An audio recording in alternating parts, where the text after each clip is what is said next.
morning, good afternoon, good evening, everyone, wherever you're at in the world. Welcome to Last Rouse Baseball's live commentary of the Nippon Professional Baseball League. Tonight, we are going to offer to you the matchup between the Hokkaido Nippon-Ham Fighters and the Yakult Swallows, as it is going to be the third game and final game of this series. Well, first of all, I'll give you the starting lineups from the visitors from Hokkaido. Leading off and playing in right field tonight is number 66, Chusei Manami. Batting second and in center field is number 7, Go Matsumoto. Batting in the 3 spot and in left field is number 53, Shun Mizutani. In the cleanup spot and playing first base is number 2, Ariel Martinez. Batting fifth and doing the catching is number 64, Yua Tamiya. Batting in the 6th spot and playing third base is number 30, Yuya Gunji. Batting seventh and playing shortstop is number 43, Tatsuki Mizuno. Batting eighth at second base and wearing number 9 is Takuya Nakajima. And batting ninth and doing the pitching is number 14, Takayuki Kato. And they're going to be facing Miguel Yajuri, who takes to the hill with a 4-5 record. He's worked 55 and a third innings. He's allowed 44 hits. He has given up 20 runs, all of which have been earned. He has walked 19 and struck out 36.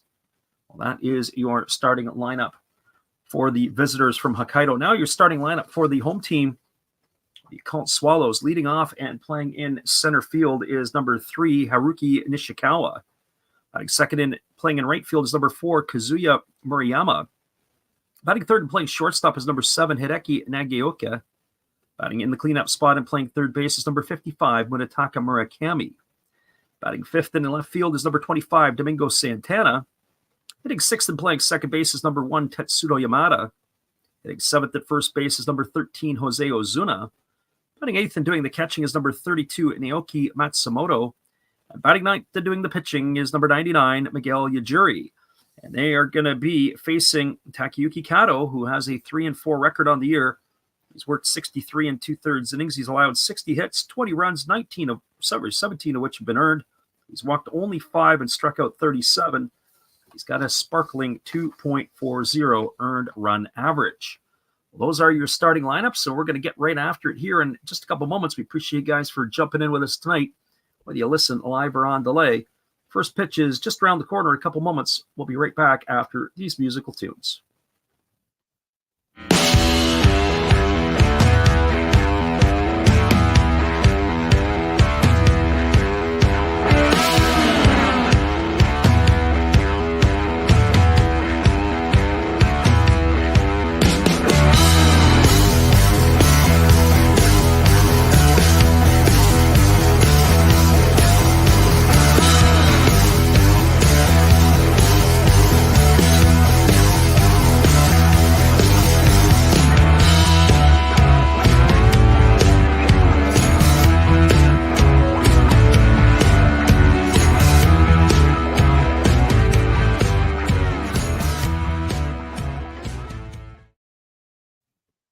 The Swallows are making their way onto the field, and our first pitch is just around the corner. Hang tight, everybody. We'll be right back after this.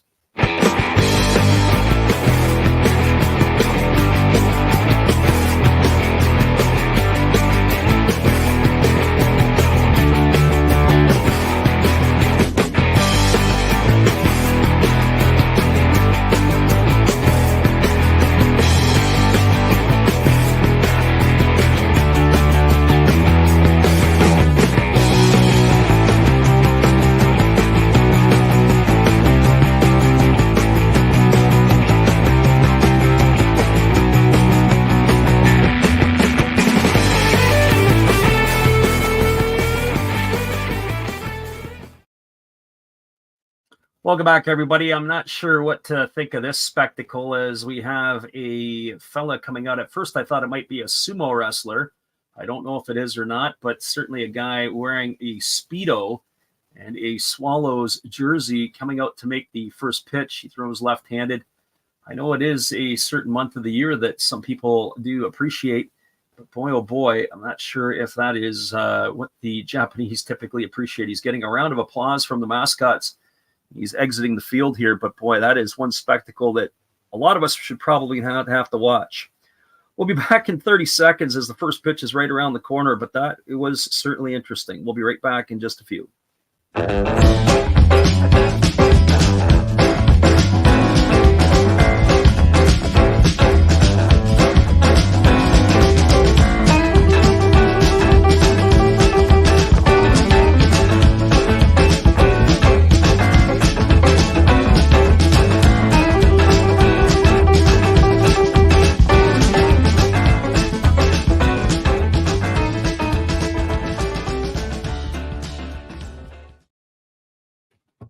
Welcome back, everybody. The fighters are about ready to come to bat as Miguel Yajiri is just completing his warm-up tosses. As I had mentioned earlier, this game here is the rubber match of the series. Last night, the Swallows picking up the victory, the first game of the set, won by the fighters. Yajiri has not worked anything less than 6 1/3 innings in his last 5 starts. He's been turning into quite the workhorse for the Swallows, and yet at the same time, he really doesn't have a lot to show for it. He's got 4 wins and 5 losses on the year, and he's pitched well enough probably to have a record arguably that would be about 6-3 or maybe even 7-2 if you stretched it a little bit. But certainly the Swallows have not been able to support him as he has maybe necessarily deserved. Well, the warm-up tosses are completed, and it's going to be Manami, Matsumoto, and Mizutani. Interested to see Mizutani tonight. The rookie has burst onto the scene, and he has been absolutely brilliant. This is being inserted into the lineup for the fighters. We'll get to him a little bit later as we move along, but this ball game is just about ready to get underway as it is a 1:30 start local time. The first pitch of the ball game from Yajiri is a fastball that misses inside to Manami, and it is ball 1, and we are underway at the Jingu Stadium in Tokyo. Manami batting from the right side, hitting .263 on the year with 7 homers and 28 runs batted in. Swings at a fastball and hits it through the 6 hole. And Manami is aboard with a leadoff single here to start the first inning. That'll get things going here for the fighters nicely in this one. So Manami aboard with a hit. That's going to bring up the center fielder Go Matsumoto to the plate. Interested really to see how this is going to play out, not just tonight, but for the rest of the Interleague. Certainly the Interleague play and the matchups during this year. Pacific League is leading currently 36-27 in victories. The edge is to their side, and really, quite frankly, as they play this next week, I wouldn't expect anything different. And now they've got Manami hung up as he left a little bit early, and they picked him off at first. Nice job by the catcher. The catcher stood up and pointed. That was Matsumoto pointing to the pitcher to step off. Yajiri stepped off, threw it to the second baseman. They fired it back over to first base, and Manami was leaning a little bit too early. They were able to get it. Actually, it was just the pitcher right to the first baseman. So that's going to be a pickoff, and it's going to go 1-3 in the books for out number 1. So what they giveth, they now taketh away, do the Swallows. So here's the first offering delivered to Matsumoto, and it's a fastball taken for a called strike, and the count is 0-1. Matsumoto batting .259 on the year, no homers and 9 RBIs. There is a split finger pitch that swung on and missed, and now the count goes to 0-2. So no balls and 2 strikes. We welcome our friend Zay and Yacelis into the stream tonight. Thanks for coming in, gentlemen. As Yajiri rocks himself into the windup, and he kicks and delivers. Fastball comes inside and hits Matsumoto. Oh boy, that's a tough one there. So 2 batters both get on base, but the luck of Manami getting picked off.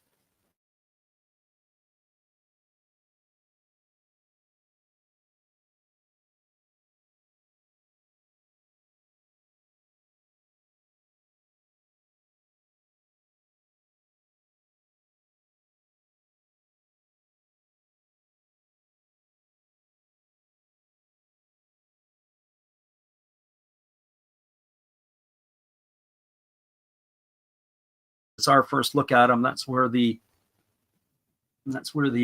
feed went down for a little bit, but we are going to be picking him up straight away. He bats from the right side.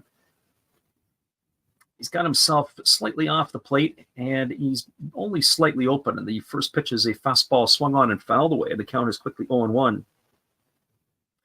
He gets the nod in left field tonight, does Mizutani. But when you're hitting a .394 batting average, you can pretty much dictate wherever you're going to play. Our friend Payne in the house, he says, let's go Fighters. We welcome you. We got a couple of Fighters fans in here tonight. As our friend Zay has got company. Here's a fastball that misses outside, and the count now goes to 1-1. So 1 ball and 1 strike. Defensively tonight for the Swallows from left to right field, Santana's in left, Nishikawa in center, and Murayama is in right. As the 1-1 pitch is ready to come here from Yajiri. He delivers a fastball. It's swung on. It's grounded over to second. It is stopped and kept in front by the second baseman, Tetsudo Yamada. Looked like he lost his footing. He was able to chest it down, keep it in front, and the ball rolled over to the shortstop, Nagioka, who stepped on the base. So that's going to go in the books as a fielder's choice, 4-6. That was a bizarre play. So 4-6 on the fielder's choice. Retires Matsumoto at second. Mizutani is safe at first, and that's going to bring Ariel Martinez to the plate. So 3 batters and 3 things I probably would have never predicted that I would have seen in a baseball game, all in succession. But we happen to see it right then and there. Well, that brings up to the plate Ariel Martinez. Martinez on the season is hitting .250. He's got 7 homers and 28 runs batted in. As they throw over to first base, and diving back in time is the runner. AS in the house. Welcome. We appreciate you for being here. It's almost been a year. Well, it's been a long time. And so if you go to our community page, you'll see on our community page that we give our predictions pretty much on the daily. We are leaning tonight to the fighters in this one, as that breaking ball misses down and away, and the count is 1-0 to Martinez. We've been on fire lately. Our picks in the last 3 nights that we've made picks, we are 13-4, with 1 game being a tie. And we did miss the Friday games in the series. Looks like it's going to be one of those nights. It's going to be a reliable feed. I'm not sure. Right now, the feed is down again, and Martinez at the plate with a 1-0 count. So it's going to be one of those nights, it looks like here. The jury on the hill here. It looks like it's 1 ball and 1 strike, so we missed the strike to Martinez. Runner at first, as we said, is Mizutani. Here comes the offering from the right-hander. The jury delivers. It's a fastball swung on. This ball is going to be lined into right field. It's going to get down for a base hit. Stopping at second is Mizutani, and that is a base hit here for Martinez. And with 2 out, they still have something brewing. It's going to bring up the catcher, Ua Tamiya. He says, forgive my ignorance, what page? If you go to our homepage or our page on YouTube, you'll be able to see that we have a community tab. On the community tab, we make a post pretty much on the daily with our predictions, a little write-up on each game. So if you pop in there, you'll be able to see that there. We post it up anywhere from an hour before the game up to maybe 6 or 7 hours. And that is what we did this evening. So everything is listed over there. We tell you our picks. We give you what our record is for each month, what our best pick of the night is. You can analyze it from there. Here's the first offering delivered to Tamiya. It is swung on. It is hit right on a line to the right fielder. And that is going to be out number 3, as hauling it in is Murayama for the 3rd out. Well, interesting inning nonetheless, as Yajiri pulls a bit of a Houdini act. There was no runs in the inning. There were a couple of hits. There was no errors and 2 runners left aboard. Your score as we are through a half inning. It is the Fighters 0 and the Swallows coming to bat. Stick around, everybody. We'll be back in just a few with all the action. Appreciate you guys for hanging with us tonight on the Last Drafts Baseball YouTube channel. We'll be right back in just a few.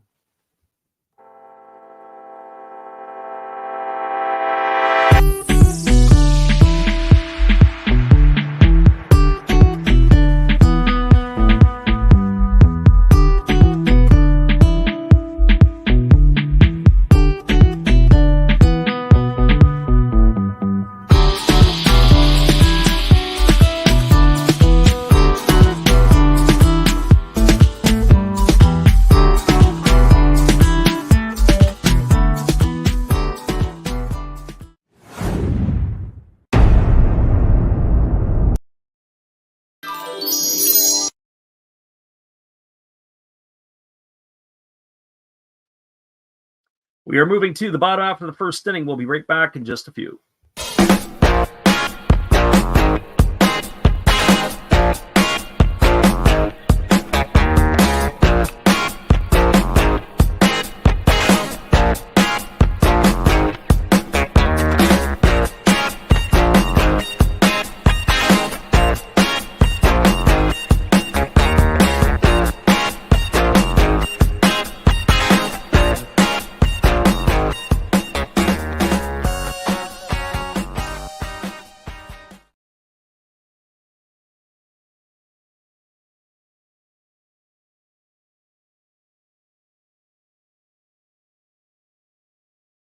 action. He's going to be facing Nishikawa, Murayama, and Nagaoka to get things going here in the top of inning number 1.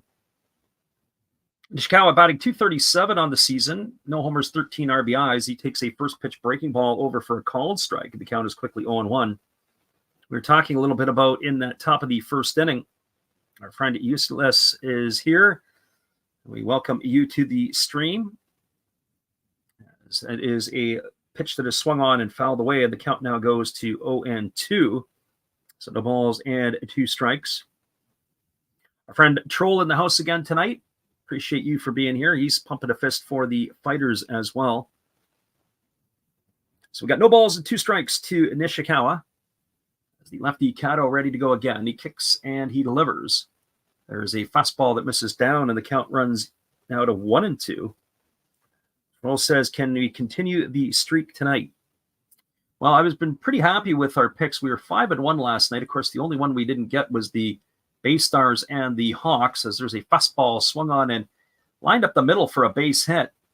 So the Swallows have got their leadoff hitter aboard, much as the Fighters did in their half inning. Let's see if they can do something a little bit better than what Hokkaido did in their half inning. So Nishikawa aboard with a leadoff single. That's going to bring up Kazuya Murayama to the plate. Our first look at the Swallows in 2024.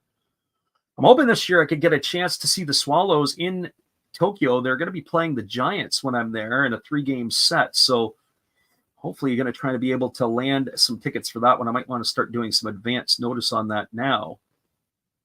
Already squaring the bunt is Murayama here as he steps in here, and the pitch on the way is bunted, and it's down the first base line, but it's going to go foul.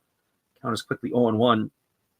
Murayama batting .308 on the year with no homers and 6 RBIs. Troll is pumping his fist. He took the Hawks last night. Yes, he did. Troll also says he likes these Swallow jerseys, the Swallow pinstripes for the home with the whites that they're wearing today. They're, I would say, classic and traditional in their look. I'm not a huge pinstripe fan per se, but I do respect it. It's good baseball wear, unlike some of the City Connect jerseys we're seeing in Major League Baseball. There's a fastball delivered. It is bunted and also bunted foul down the first base line, and now the count goes to 0-2 on Murayama. So no balls and 2 strikes. Defensively tonight for the Fighters, from left to right field, I started to give you the Swallows in the last half inning. It is Mizutani in the left. The center fielder is Matsumoto, and right fielder, it's Manami. Around the horn from first to third, Martinez is at first. It is Nakajima at second, Mizuno at short, and Gunji at third. With the battery of Kato and Tamiya.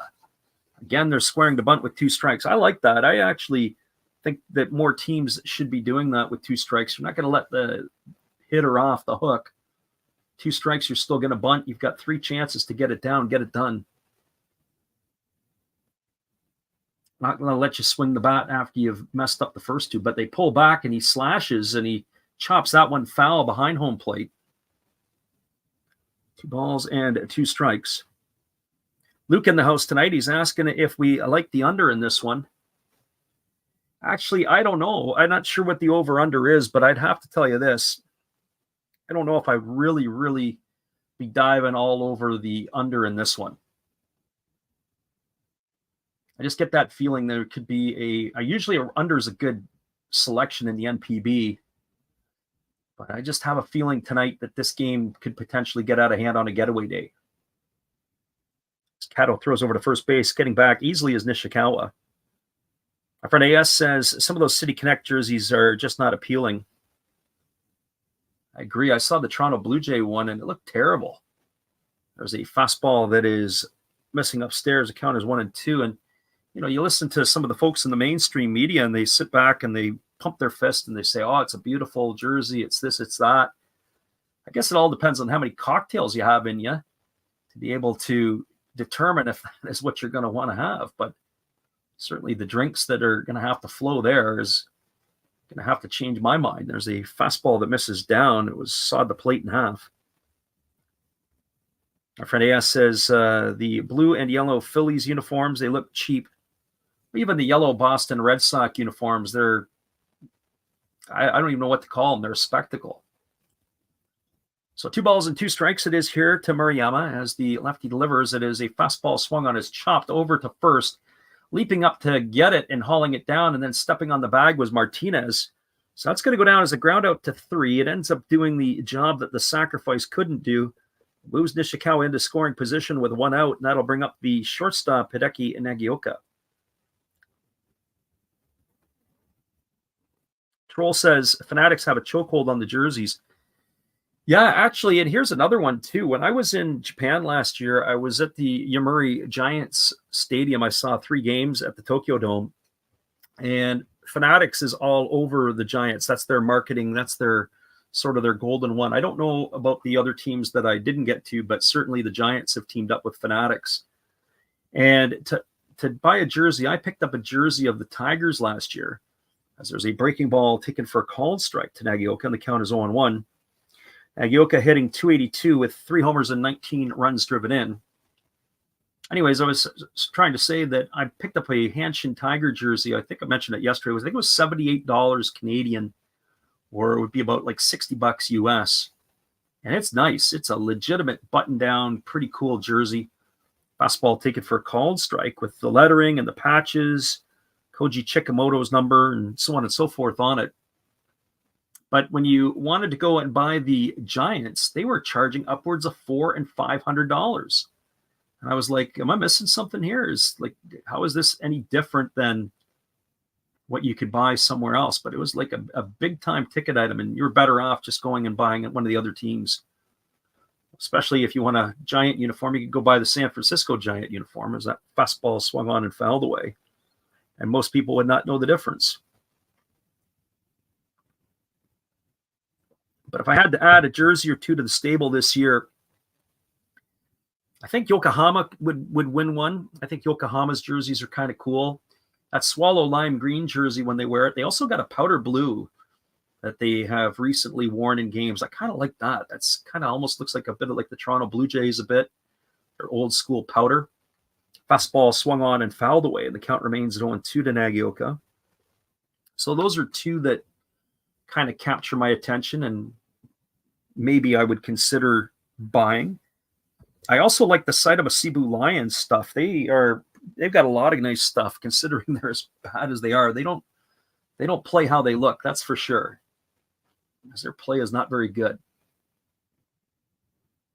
So here comes the 0-2 pitch again to Nagioka as the lefty kind of holds set. Now delivers. It is a breaking ball, swung on and missed.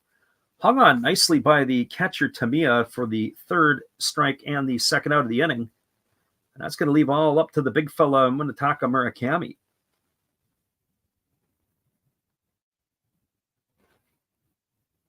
Our friend Troll says, I want a legit Oryx jersey, but not quite sure who's reputable. Actually, Troll, what you want to do is buy it right from the team. So that takes that process right out of it. They are very reasonably priced when you go to the team shops. Same thing with the Carp. I like the Carp jerseys, the white ones, not the red ones, not the red on red. But I do like the white jerseys the Carps sport. There's a fastball that misses outside, and the count now is 1-0 to Murakami. Going to have to be delicate here with the big fella. They do have first base open, but Domingo Santana is waiting on deck, and he's enjoying himself a pretty nice season thus far for the Swallows. I would expect that Murakami is not going to get a good pitch to hit in this at bat. Here comes the pitch. It's a breaking ball that drops in for a called strike, and the count is 1-1. Troll says the store site. Yeah, I think, and the Buffaloes, I thought, at least in my time there, had a pretty good selection. There was one of the ones, if I was getting a Buffalo jersey, they use the Japanese script sometimes, certain times of the year on their jersey. And I thought that would be pretty cool. Get a player with the Japanese script on the back. Fastball misses inside, and the count is now 2-1. So 2 balls and 1 strike it is. Murakami hitting .242 on the year with those 13 homers and 27 runs driven in. It's a bit of a bounce back season, I would think, for Murakami. After the year he had in 2022, 2023 wasn't quite up to that standard as that breaking ball swung on and missed. The count is now 2-2. Troll says Tongu. Yeah, Yuma Tongu would be kind of neat. And if I had a choice on the jerseys, I probably would select I don't even know if they're navy or if they're black. It's hard to tell. It's almost like the navy is so dark, it looks like it's a black jersey with the gold trim. I would take that one as the top. Fastball just misses outside. Well, certainly not getting that call is Cato. Our friend God is Great in the house tonight. We welcome you there, Titus, as we are watching the Swallows and the Fighters. I'm not sure who you're watching tonight. I say Jinju, but I think it's Jingu Stadium. I was talking to a couple of Japanese folks here. I may be mispronouncing the stadium name. Jingu is the proper pronunciation, it sounds. There's a fastball swung on. This ball's hit to deep left field. Moving back onto the edge of the warning track and making the catch is Mizutani, and that is going to do it. As Murakami is gone for the third out of the inning. He sent it for a ride, but not deep enough. No runs in the inning. They strand the leadoff hitter as there was one hit, no errors, and one left the board. We are now through one complete. Your score is the Swallows nothing and the Fighters nothing. Come on back, everybody. The top of the second is just around the corner. Appreciate you guys for listening in with us tonight on the Last Rounds Baseball YouTube channel. Hold tight. We'll be right back in just a few.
Welcome back, everybody. We're moving to the top of the second inning, and coming to bat for the Fighters will be Gunji, Mizuno, and Nakajima.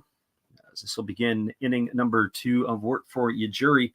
Yajiri was the Houdini artist in that first inning. He gave up 2 hits and hit a batter.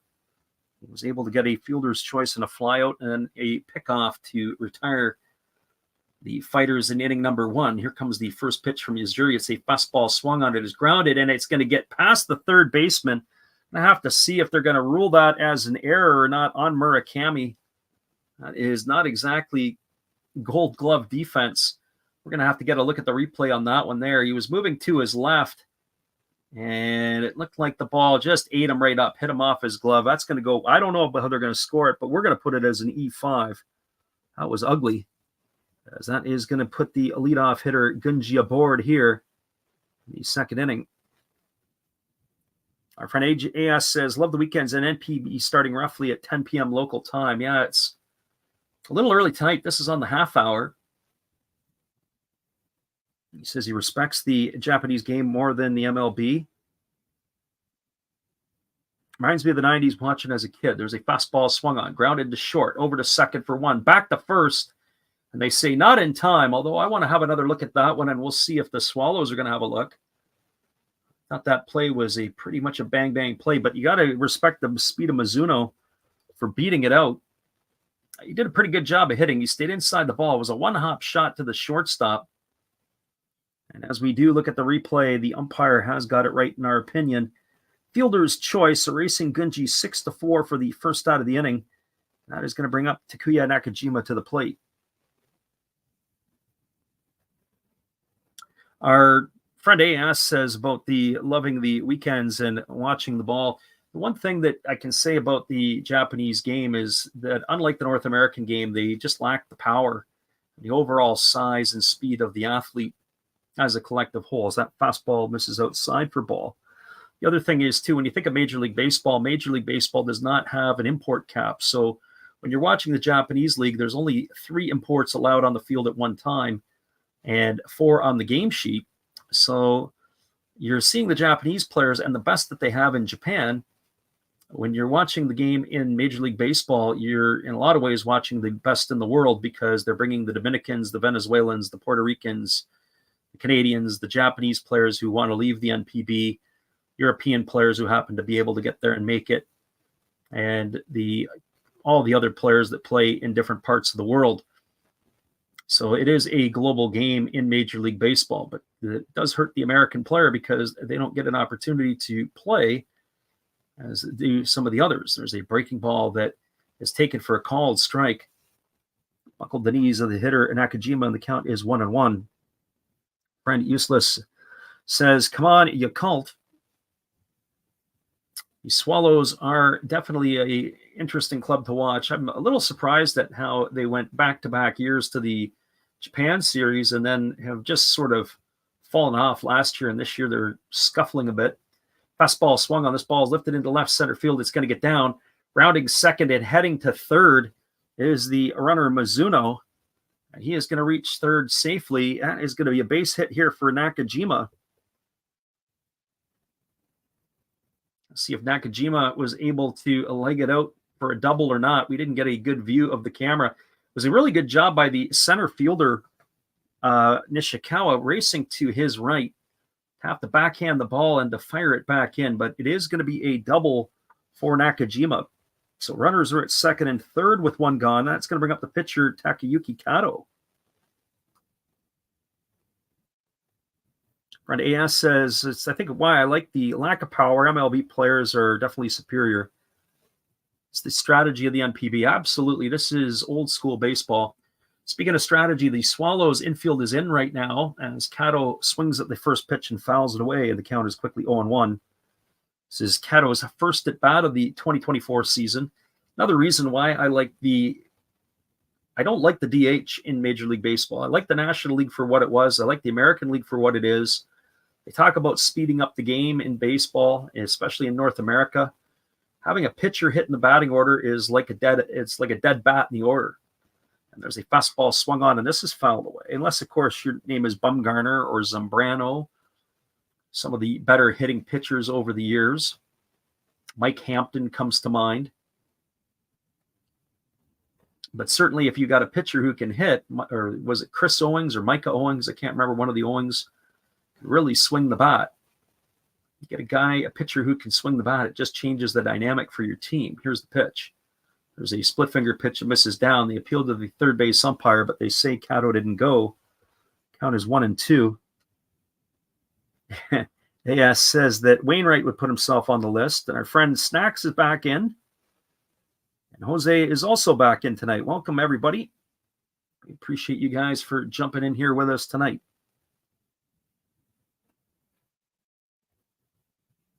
So here comes the 1-2 offering as the right-hander kicks and delivers. It is a breaking ball tap foul behind home plate, and the count remains at 1-2 to Kato. So as I say, it's interesting to watch the NPB on a variety of different levels. And as mentioned or was mentioned earlier, the caliber of the players are just a little bit less than Major League Baseball. Not everybody, but certainly certain players or certain teams, not the depth, I guess I would say, that you'd see in the MLB. As that's a split finger pitch swung on and missed. Kato's in the books for the second out. But that's why I enjoy watching college basketball. College basketball in the United States is not quite at the NBA level, and there's a few more mistakes that are made. It can make for a more entertaining affair because maybe sometimes in the NBA the players are just too good, unless, of course, you're a Detroit Piston fan, and that I don't know if that can be said all the time. Well, 2 in the books here. It brings up the top of the order in Chusei Manami. Manami is 1 for 1 tonight, but he got picked off in the first inning. So he is batting here against Yajuri for the second time tonight. Here comes the pitch. Breaking ball drops in for a called strike, and the count is quickly 0-1. Friend Snack says he knew Troll would be here. Had a feeling. Yeah, tonight we're streaming tonight. next weekend, unfortunately, we're not going to be on the stream. We might be able to get a Saturday game in. Definitely a Sunday won't be in. We're going to be out of town on that weekend, possibly Friday, but definitely not Saturday. Fastball swung on and tap foul over on the third base side. Counts now 0-2, but we're going to try to maybe squeeze a game or two in during the week this week. In fact, I have to look to see if tomorrow that they're going to have a makeup game. There was talk about tomorrow being a potential makeup date. They are calling for some rain in areas, and I'm kind of not sure. I haven't looked at the updated scores to see if games have been canceled or not. It looks like everything is underway right now, but rain is in the area. There's a breaking ball swung on. It's grounded to third. Murakami fields it. He throws to first, and that is going to do it. So they survived the error by Murakami, and that is going to do it here for the Fighters in their half of the second inning. So again, they've had some opportunities to score some runs, and again, they've left base runners aboard. No runs in the inning. There was one hit. There was an error, and there was 2 runners left. We are through 1.5. Your score is the Fighters 0 and the Swallows 0. We'll be back in just a few. Appreciate you guys for hanging with us tonight on the Last Raps Baseball YouTube channel. We'll be back in just a few. Hang tight, guys.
Welcome back, everybody. It is going to be the 5, 6, and 7 hitters to come to bat. It is Santana, Yamada, and Osuna to come to bat. Here, our friend AS says his pops was born in Detroit. Only team he loved was the Bad Boys.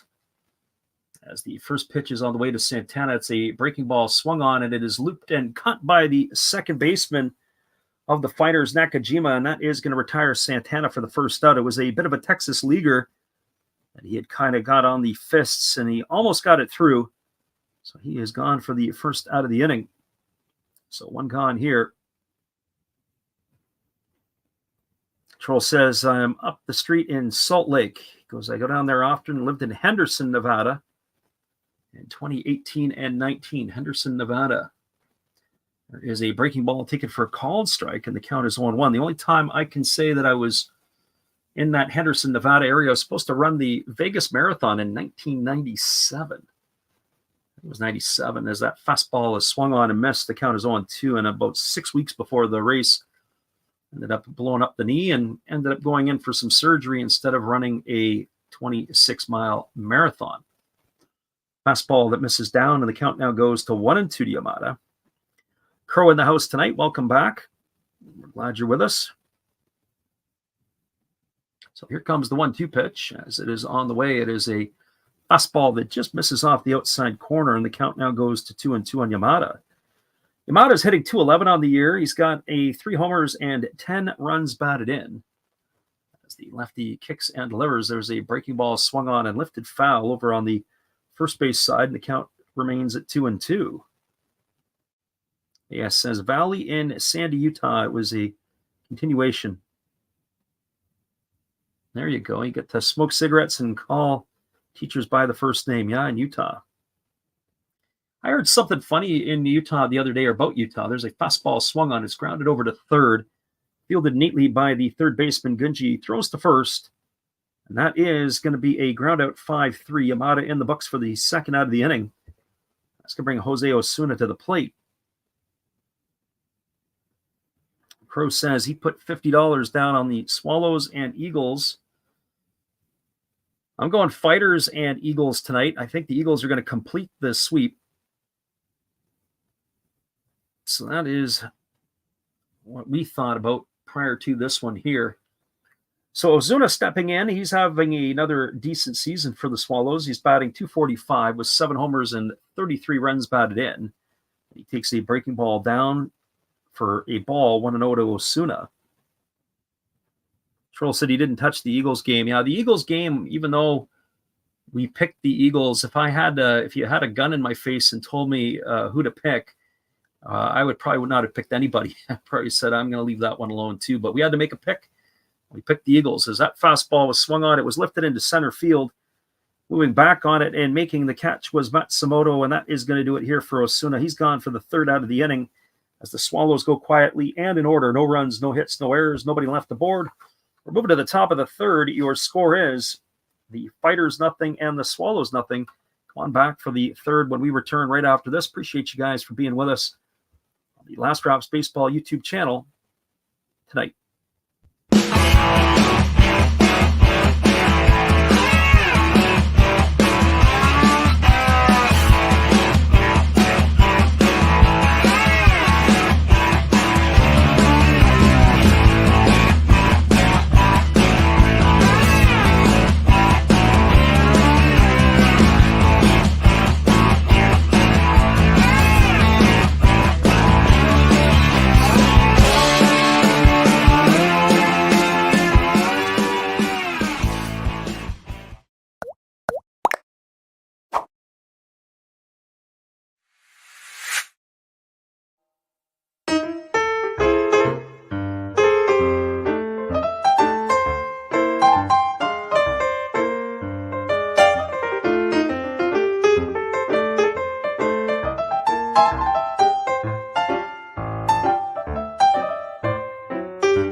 Welcome back, everybody. Miguel Ujiri has completed his warm-up tosses, and we're ready to resume the action. It'll be Matsumoto, Mizutani, and Martinez to come to bat here in inning number 3. Our friend AS says about usually take the under when the Buffaloes are at home. Yeah, this year here is a little bit more difficult, at least in my eyes, because I really don't know. Or I knew it would be an impact when they lost Yamamoto. I didn't think it would hurt them as bad as it has. Not be able to hit their way out of trouble this year. First pitch breaking ball misses outside, and the count is 1-0 to Matsumoto. Matsumoto was hit by a pitch in the first inning as the right-hander Ujiri rocks into the delivery, and he fires a breaking ball that swung on. It's chopped back to the pitcher. Ujiri fields it. He underhand flips it to first, and that is going to retire Matsumoto on a ground out 1-3. He's in the books for the first out of the inning, and that'll bring up the left fielder, Shin Mizutani.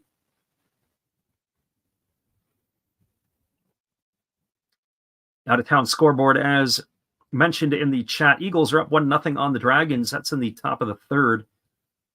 Only other scoring across the NPB in the top of the first inning. The Buffaloes are on the board 1-0 against the Giants. So the beat keeps rolling from last night. There's a breaking ball that misses down and away to Mizutani, and the count is 1-0. Really interested to see this young hitter swing the bat here a little bit. He looks like the real deal, just the way that his presence is at the plate. Very confident, hitting in the 3-hole, but that's a fastball swung on. The ball's got eyes. Gets through the 6-hole into left field, and Mizutami's got himself a base hit. He's aboard with a 1-out single. That is going to bring up Ariel Martinez to the plate. I'm curious to see if Mizutani can run a little bit. Certainly right now, when I look at him, as he doesn't have any stolen bases at this level yet. So I'm curious to see if they're going to put him in motion. I'm also looking up to see if they are going to be playing tomorrow night. I just have a feeling that may not be the case. I don't see any pitching announcements yet. Had a couple of games where it was going to be the Hawks and the Bay Stars. If there was rain tonight, it would have knocked that one out. Or possibly the Tigers and the Lions, but it looks like the Tigers and Lions are underway, so probably not going to see that as a makeup game. There's a breaking ball delivered to Martinez, taken for a called strike, and the count is 0-1. Martinez had a single back in the first inning. I really like his presence in the Fighters lineup, the veteran bat of the Cuban. Just the way that he goes about his business. He came to the NPB as a catcher with the Dragons. It looks like now he's pretty much playing first base. There's a ball in the dirt. Good read by Mizutani. He takes off, and he is going to get second base. So we're going to assume that's a stolen base. It was kept in front. Nice block there by the catcher. We'll see if they rule that a wild pitch or if it is a stolen bag. But regardless, it was a good jump by Mizutani. Not even close on the throw. Throws to the wrong side of a second base as well, eluding the second baseman Yamada. So now the Fighters got a runner in scoring position here with 1 out. 1 ball, 1 strike to Martinez. He's got himself a pretty healthy lead over there at second. Here comes the 1-1 offering. Fastball swung on, and it is popped up over on the right side of the infield.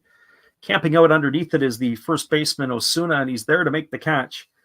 And as we were singing the praises of Martinez, now we have to tell you that was a wasted opportunity. He's gone for the second out of the inning, and that's going to bring up Tamiya to the plate. Snack says, I tell you, when you have a gut feeling, trust the gut. Watching the Astros and Angels at one point, it was 5-1 Astros, and Diaz was up and went all in on the under 7 run line.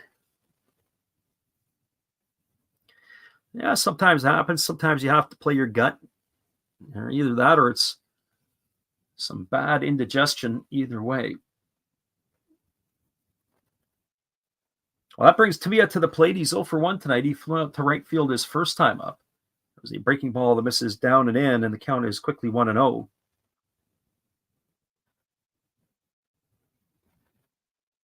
Troy in the house tonight. We welcome you. I was going to try to get over to see the Brewers and the Tigers tonight, but ended up not going, and I'm kind of glad I didn't. I watched most of the game on the internet. Bryce Terang is something else for the Brewers. I really like his game. There's a breaking ball that misses outside. If you get a chance to watch the Brew Crew play, Sal Frelick and Bryce Terang really are interesting pieces to watch right now for that young Brewer ball club. They're scrappy, and I like the way they play. That is very much in the mold of Pat Murphy, their manager. So 2 balls and no strikes as the right-hander Yajiri holds to the set. And here comes the pitch. Breaking ball misses upstairs. It's now 3-0 to Tamiya. Troy says he's stealing bases like crazy. Troll says he has him in his fantasy. Yeah, you know, it's kind of neat to watch him. I just like his approach at the plate, especially with 2 strikes. He doesn't look like he's trying to swing for the fences. He just puts the bat to the ball, and he's able to find ways on base. Isn't that what you want? There's a breaking ball that catches the outside corner, and the count now goes to 3-1 on Tamiya.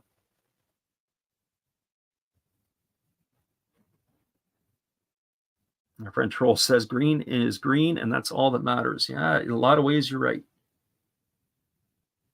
So 3 balls and 1 strike to Tamiya, as he's batting here from the left side against the right-handed throwing Yajiri. Yajiri holds set, checks the runner. And here comes the pitch. Fastball swung on, popped up behind home plate. Looks like there's going to be room as the wind is taking it for a ride, and making the catch is Matsumoto as he's running toward the first base side of home plate. But that is going to do it for the Fighters here in the 3rd inning. They had no runs in the inning. There was a hit. There was no errors, and there was 1 runner left aboard. We're through 2.5. Your score is the Swallows 0 and the Fighters 0. Hang tight, everybody. We'll be right back here in just a few. Appreciate you guys for jumping in with us tonight on the Last Raps Baseball YouTube channel. It is Swallows and Fighters, and we'll be back after this.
Welcome back, everybody. It is going to be the bottom of the third inning, and it's the 8, 9, and 1 hitters to come to bat. Matsumoto, Yajiri, and Nishikawa for the Swallows.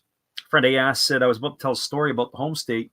Yeah, actually, the state of Utah, I heard this, and maybe you can confirm this for me. Apparently, if you want to go in and have a beer in the state of Utah, you have to have a license to drink. But you go into the bar, and if you don't have a license, if you're a visitor, you can just get somebody to sponsor you, as there's a breaking ball taken for a called strike, and the count is 0-1 to Matsumoto. So I just want to know if that is a true story or if that is lore. There is a fastball swung on it, is chopped over to the shortstop, fielded by Mizuno. He throws across the diamond, and that is going to retire Matsumoto on a ground out, 6-3. He's in the books for out number 1, and that is going to bring up Miguel Yajiri to the plate. Yes, says it's totally false, my man. He says that is rich. That's what I heard. Anyway, I didn't know if that's the case. I've only been to Utah once, and it was in the airport in Salt Lake City. So that is obviously in certain places, certainly where there are dry areas, or there are areas where, whether it be in the United States, that they have dry counties, especially in the Northeast. You never know. So there's a breaking ball taken for a called strike. The count is 0-1 to Yajiri. But yet right across the county line, you can pretty much find a liquor store. You can buy your stuff.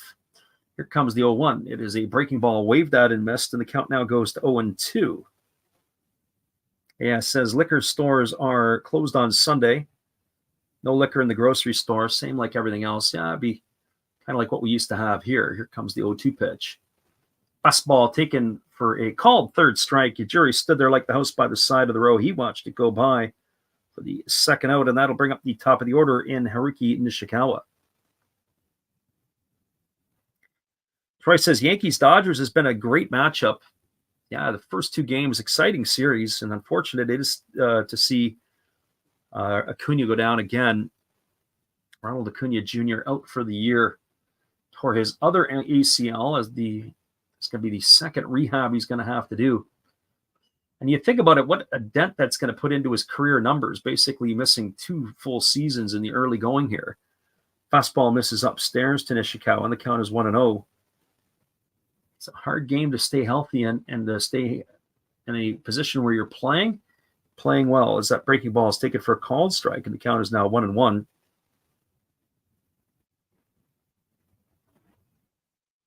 Yeah, says people ask him some crazy questions when he's in Colorado and California. Yeah, so I say I've heard interesting things about that. There's a fastball swung on. It's grounded to the right side.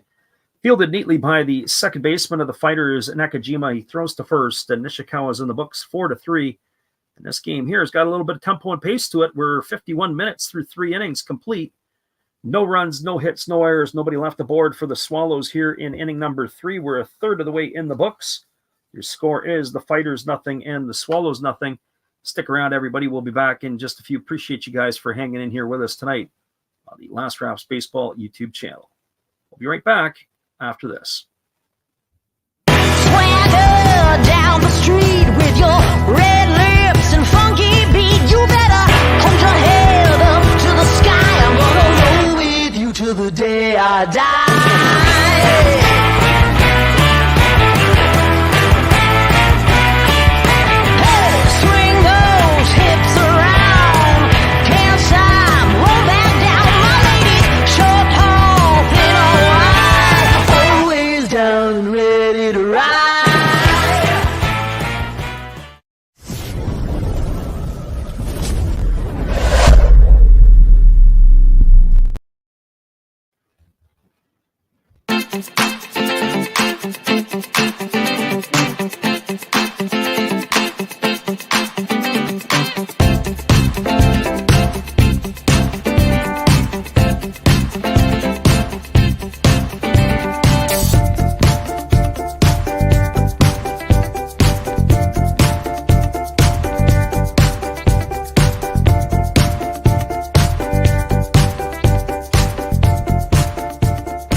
Welcome back, everybody. We are moving to the top of the fourth inning. It is going to be the 6, 7, and 8 hitters to come to bat for the Fighters. That means Gunji, Mizuno, and Nakajima.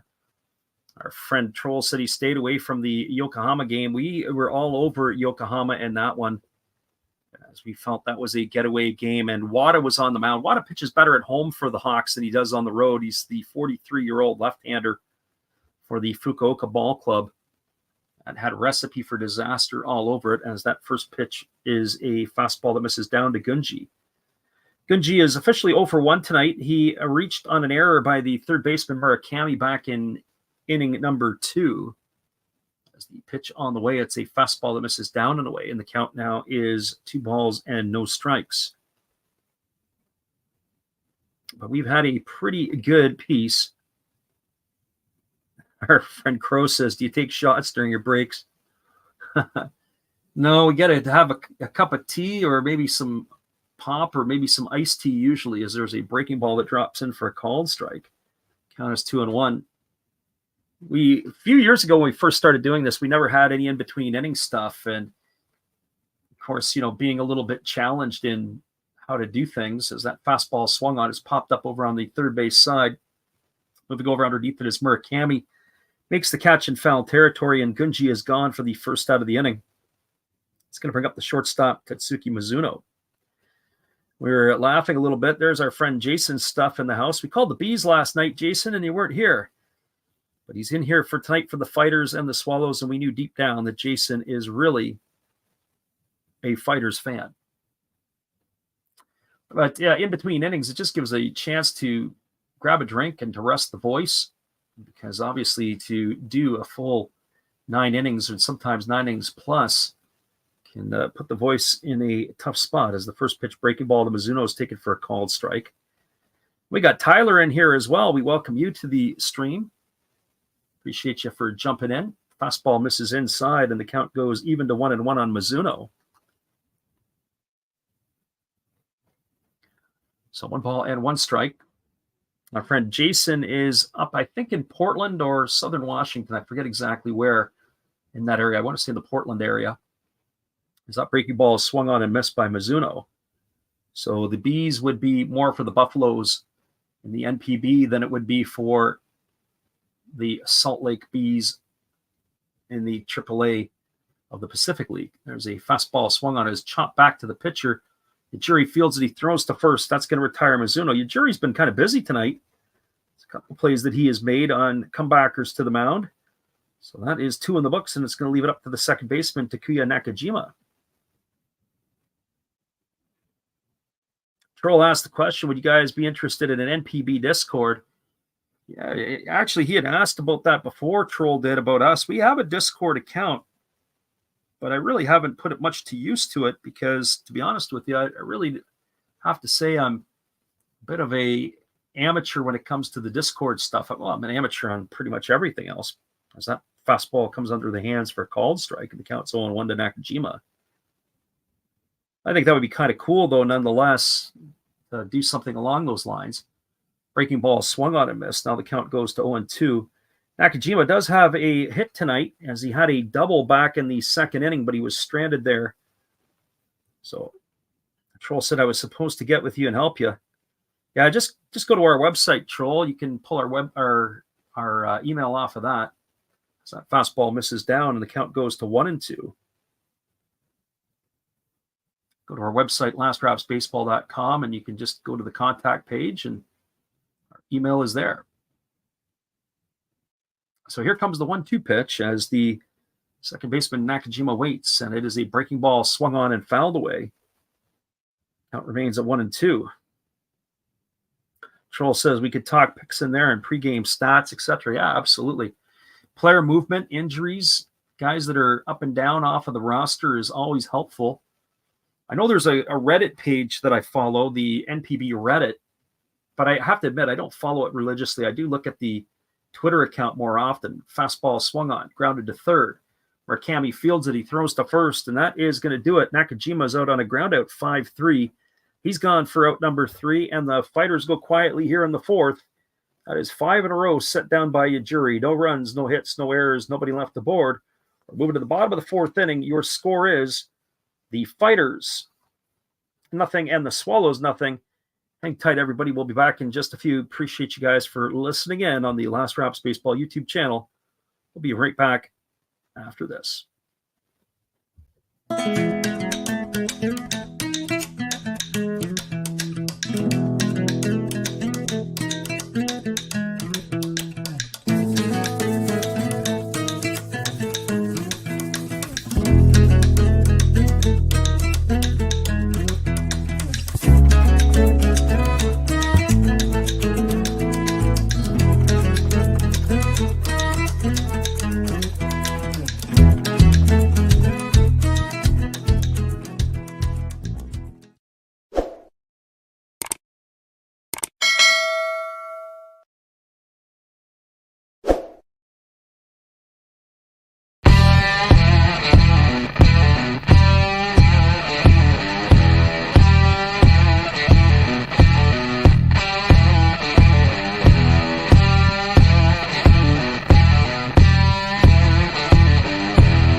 Welcome back, everybody. Our friend Troll has sent me a message, and I'll get to you after the ball game there, Troll, but I did see the email come through, so appreciate that.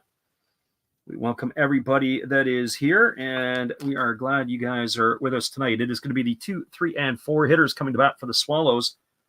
And it is going to be Maruyama, Nagioka, and Murakami to come to bat to face Kato here in inning number 4. The first pitch is a breaking ball that misses. The count is quickly 1-0. There's a fastball taken at the knees for called strike, and the count is 1-1. 38 pitches through the first 3 innings for the fighter left-hander as he delivers a fastball that's taken at the knees for a called strike, and now the count goes to 1-2. Our friend Troy asked a question back up in the chat there a little bit earlier. It was, who were your favorite announcers growing up? We're very fortunate to listen to Ernie Harwell and Paul Carey. Of course, Ernie Harwell was a legend of the Detroit Tigers, so he was somebody that I used to like to listen to. As there is a fastball dug out of the dirt and golfed into shallow left field for a base hit. So Maruyama is aboard with a leadoff single, and that is going to bring up the shortstop Hideki Nagioka with runner on first and nobody out. So I started to say Ernie Harwell was the one that we listened to. Obviously, his partner was Paul Carey for many years. I was in the Detroit area. I also listened to Tom Cheek and Jerry Howarth out of the Blue Jays organization. That was a lot of fun listening to those guys. There were some other ones that as well. There was one who used to do the Expos. I think it was Don Chevrier used to do the Expos. He was kind of neat to listen to. Had a very distinctive voice. So runner at first, nobody out as Nagioka here. The pitch is a fastball taken at the knees for a called strike, and the count is 0-1. Also like to listen to Joe Graggiola sometimes on the TV, also as well as everybody's favorite announcer, Vince Scully, when he would do the national games on the television. Those were guys that you could enjoy listening to. There's a breaking ball swung on. It is lifted into shallow center field, coming hard and making the catch is Matsumoto. It was a hit and run, and they're going to be able to nail Maruyama as he couldn't get back to first in time. That's going to be a double play. It's going to go into the books as a 9-3 putout, as that is going to retire Maruyama for the second out of the inning. A fly ball to center field. That was the first out. And then, of course, he got a little bit too far. Matsumoto, pretty athletic play, threw it the first like he was a shortstop on the run off of one leg. And that is able to retire Nagioka for the, or I should say Maruyama for the second out of the inning. And that is going to bring up Munetaka Murakami. Our friend Crow says the Swallows are going to score in this game. Well, I'll have to wait and see here. There's a fastball swung on, grounded to first. Martinez fields it, flips it to the pitcher covering. And boy, did that inning end up going down quick. Ground out 3-1. 3 gone here pretty quickly in the fourth as the Swallows go unconventionally in order. No runs, 1 hit, no errors, and nobody left the board. We're through 4 complete. Your score is the Fighters nothing and the Swallows nothing. We're just hoping for a run. We'll be back here in just a few, guys. Appreciate you guys for jumping in with us tonight on the Last Rouse Baseball YouTube channel. See you in a few.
Welcome back, everybody. It is going to be the 9, 1, and 2 hitters to come to bat for the Fighters here in inning number 5. That means Kato, and then the top of the order, Manami and Matsumoto to hit here.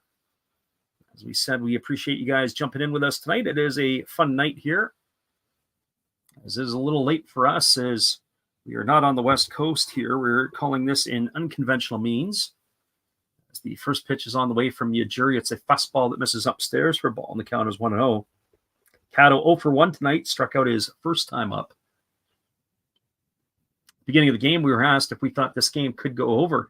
Certainly didn't expect the pitching performance of either of these two here tonight. That fastball is taken for a called strike, and certainly the base running shenanigans and the unfortunate luck of the Fighters have kept them off the scoreboard here so far in this one. There's a fastball swung on it, is chopped softly over to second. Fielded by Yamada, he throws to first, and Kato is in the books on a ground out 4-3. So 1 gone here, and that'll be the top of the order in Chusei Manami.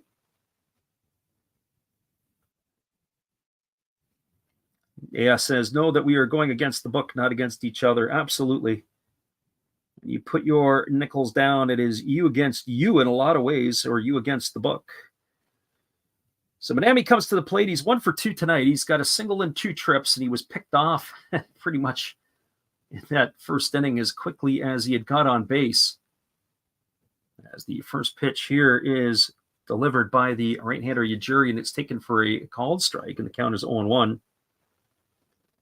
have to say, I really like the way that Manami has developed over the years, and even in fairness, we were really fading the call of the Fighters games over the last couple of years because, to be brutally honest, they were not very good.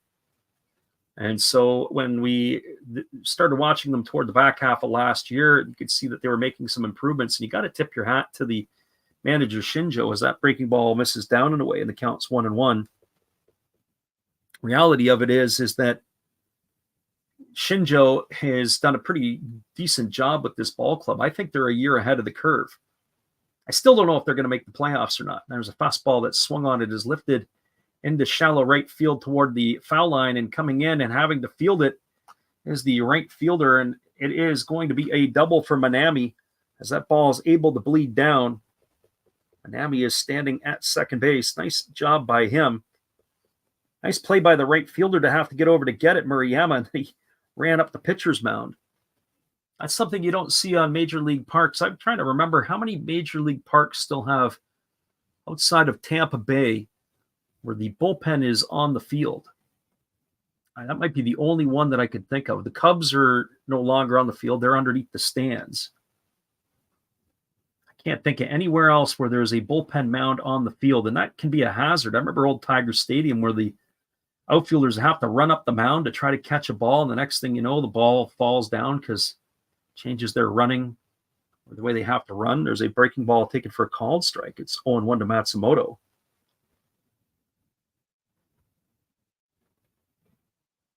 So no balls and one strike.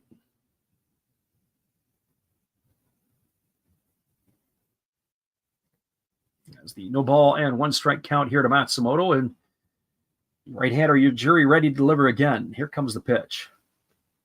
He checks the runner back at second. Fastball, take it for a called strike. Oh boy, that was one of the best pitches I've seen Ujiri throw all night.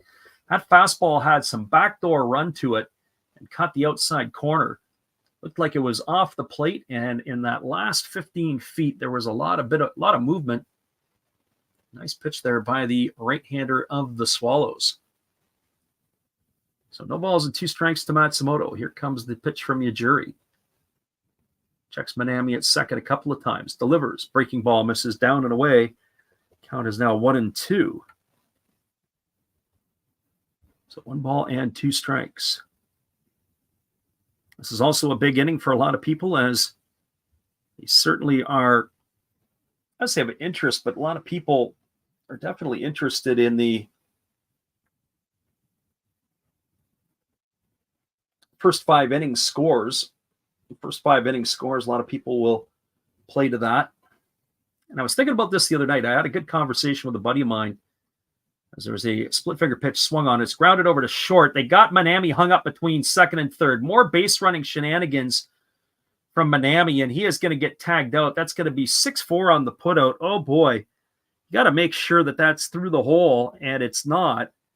That's going to be a fielder's choice. It's going to be Manami put out for the second out of the inning, 6-4. Time to go to the base running school. If it's not the errors defensively that we saw from the Fighters the last couple of years, now it's the base running mistakes. And that one there, you got to hold your ground. Make sure you see it through. Our friend Zay there probably lost his cookies on that one, and that's going to bring up Shun Mizutani to the plate. Now you watch it, what happens here. Mizutani probably gets a base hit single that would have scored Manami. Then Martinez will probably end up getting out, and that'll end the inning, and they won't be able to get a run in. You can just smell it coming right here. Mark my word. So here comes the first offering to Mizutani, and it's a fastball that's taken at the knees for a called strike. He doesn't like the call, and I think he's got an argument. He's 1 for 2 tonight. He's got a single and 2 trips. He's raised his season average to .397. 27 for 68 at the plate is the young right-handed hitting rookie of the Fighters. As Ujiri holds to the set, here comes the pitch. That's a split finger pitch that misses down, and the count runs even to 1-1. So 1 ball and 1 strike. And that was definitely tough to watch. As you say, running there from second to third. As I said, I wouldn't bat an eye here that the young Mizutani gets himself a base hit. Here comes the 1-1. Instead, they throw over to first, and diving back in time is Matsumoto. You got to keep an eye on Matsumoto. He is a threat to steal. He's got 12 bags on the year. He can run a little bit. In fact, he can run more than a little bit.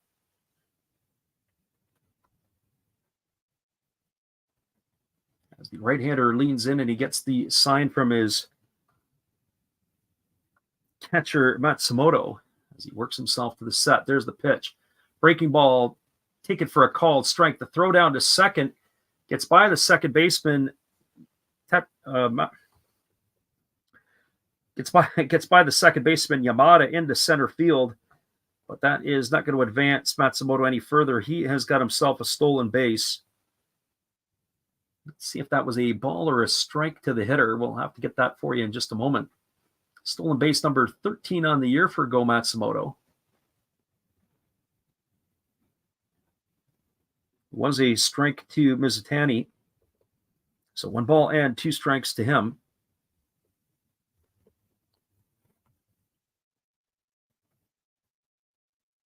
So now if Mizutani can get himself a base hit, they've got the runner in scoring position here with 2 outs. Here comes the 1-2 offering.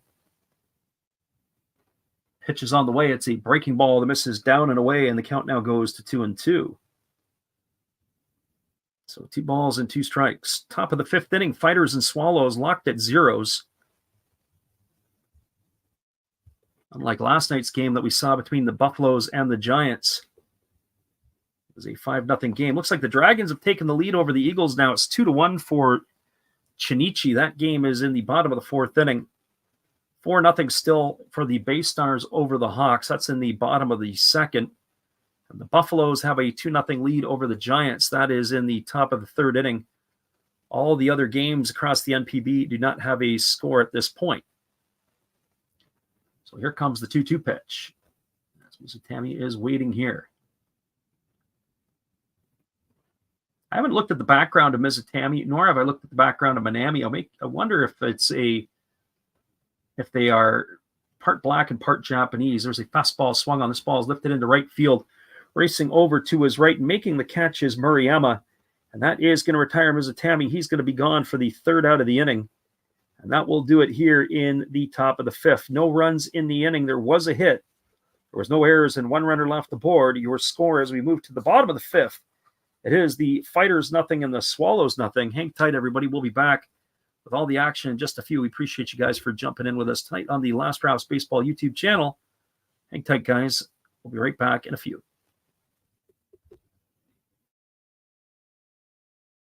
Hello, this is Eric Fox, formerly of the Oakland A's and Texas Rangers baseball teams.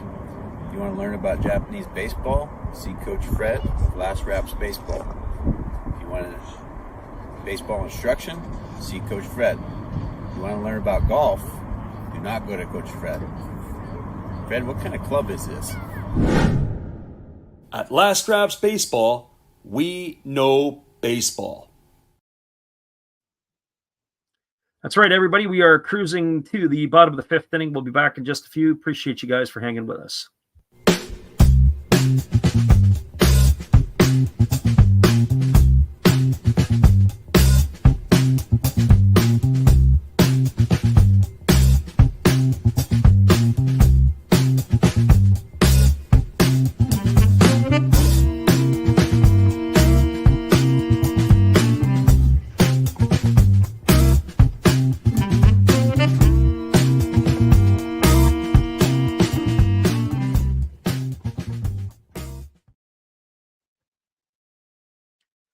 Welcome back, everybody. It is going to be the bottom of the fifth inning. It'll be Domingo Santana, Tetsuda Yamada, and Jose Osuna to come to bat for the Swallows. They're going to put some runs on the board. This is the part of the order here that can really do some damage. Kind of like the way that the Swallows put their order together. The top three hitters have ways to find themselves on base, and then the run producers start from Murakami on down. So we'll see what happens here. The first pitch is on the way to Santana. It's a fastball that misses down. Counters 1-0. I say fastball sometimes from the pitcher, Kato. Hard to tell the difference between his fastball and his off-speed stuff. Doesn't have a power arm per se. He can pitch pretty well. There's a breaking ball that floats up to the plate that swung on and missed. That was at 99 kilometers, which is about 59 miles an hour. So Santana looked like he wanted to launch that one off of the rugby stadium, which is beyond the left field stands. I've never been to a game at the Jingu Stadium, but I have been to the stadium in the off season as that breaking ball is taken for a called strike. I'm hoping this year it'll be the first time I get a chance to see a game there. As I said, I'm going to try to get myself some tickets in advance maybe for that one because the Giants are the team that is in town. Fastball that misses down. The count is now 2-2. Looks like about 7 games on the docket this year.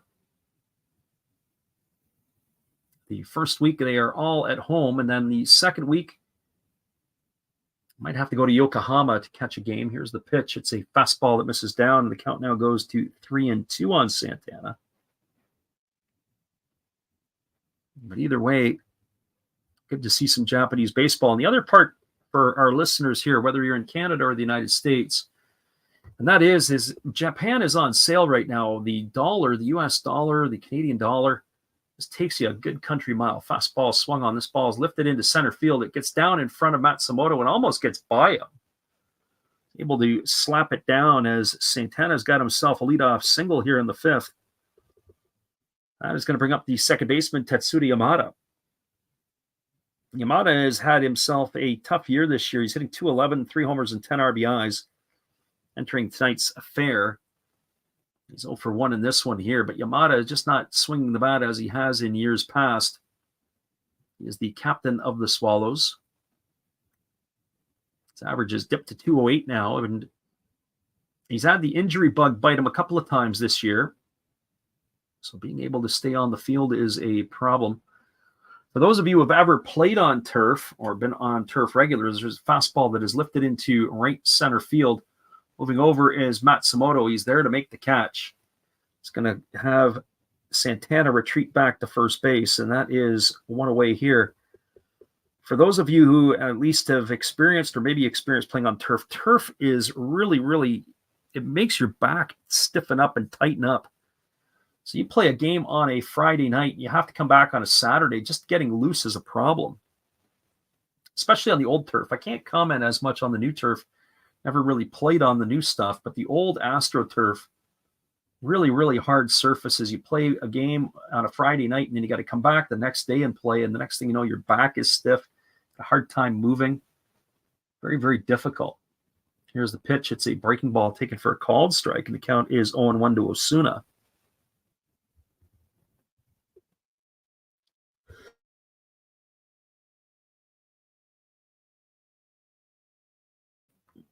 Have to use the different hot button, so I hope I'm not coughing in your ears. I have different mics, so hopefully that was able to keep away for you guys. There's a breaking ball swung on and missed. The count's now 0-2 to Osuna.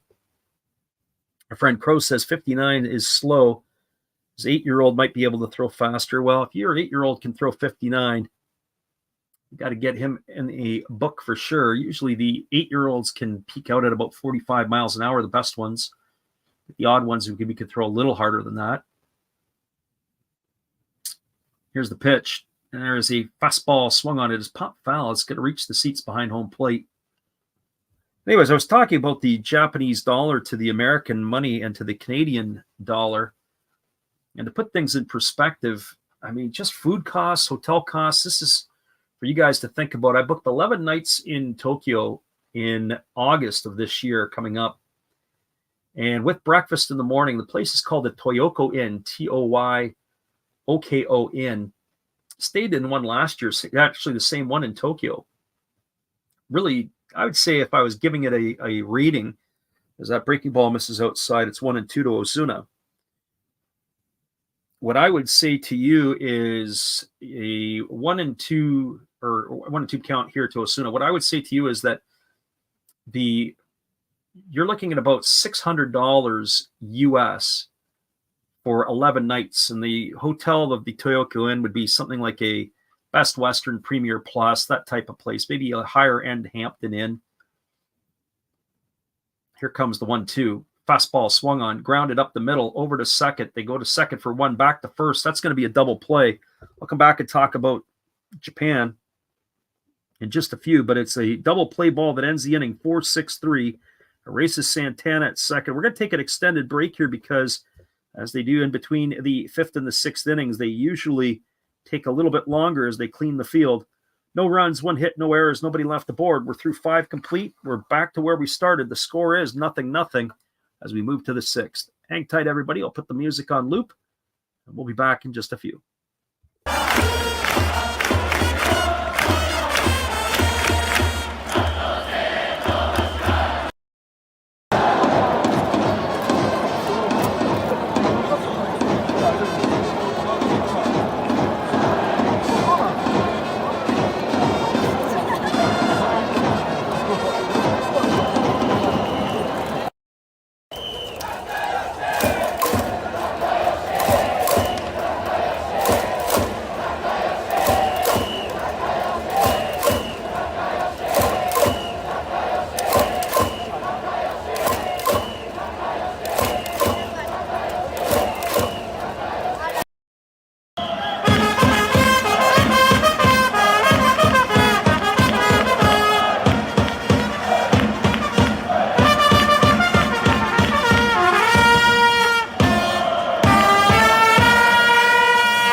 Welcome back, everybody. It is going to be the top of the sixth inning, and coming to bat for the Fighters will be Martinez, Tamiya, and Gunji, as Ujiri has completed his warm-up tosses.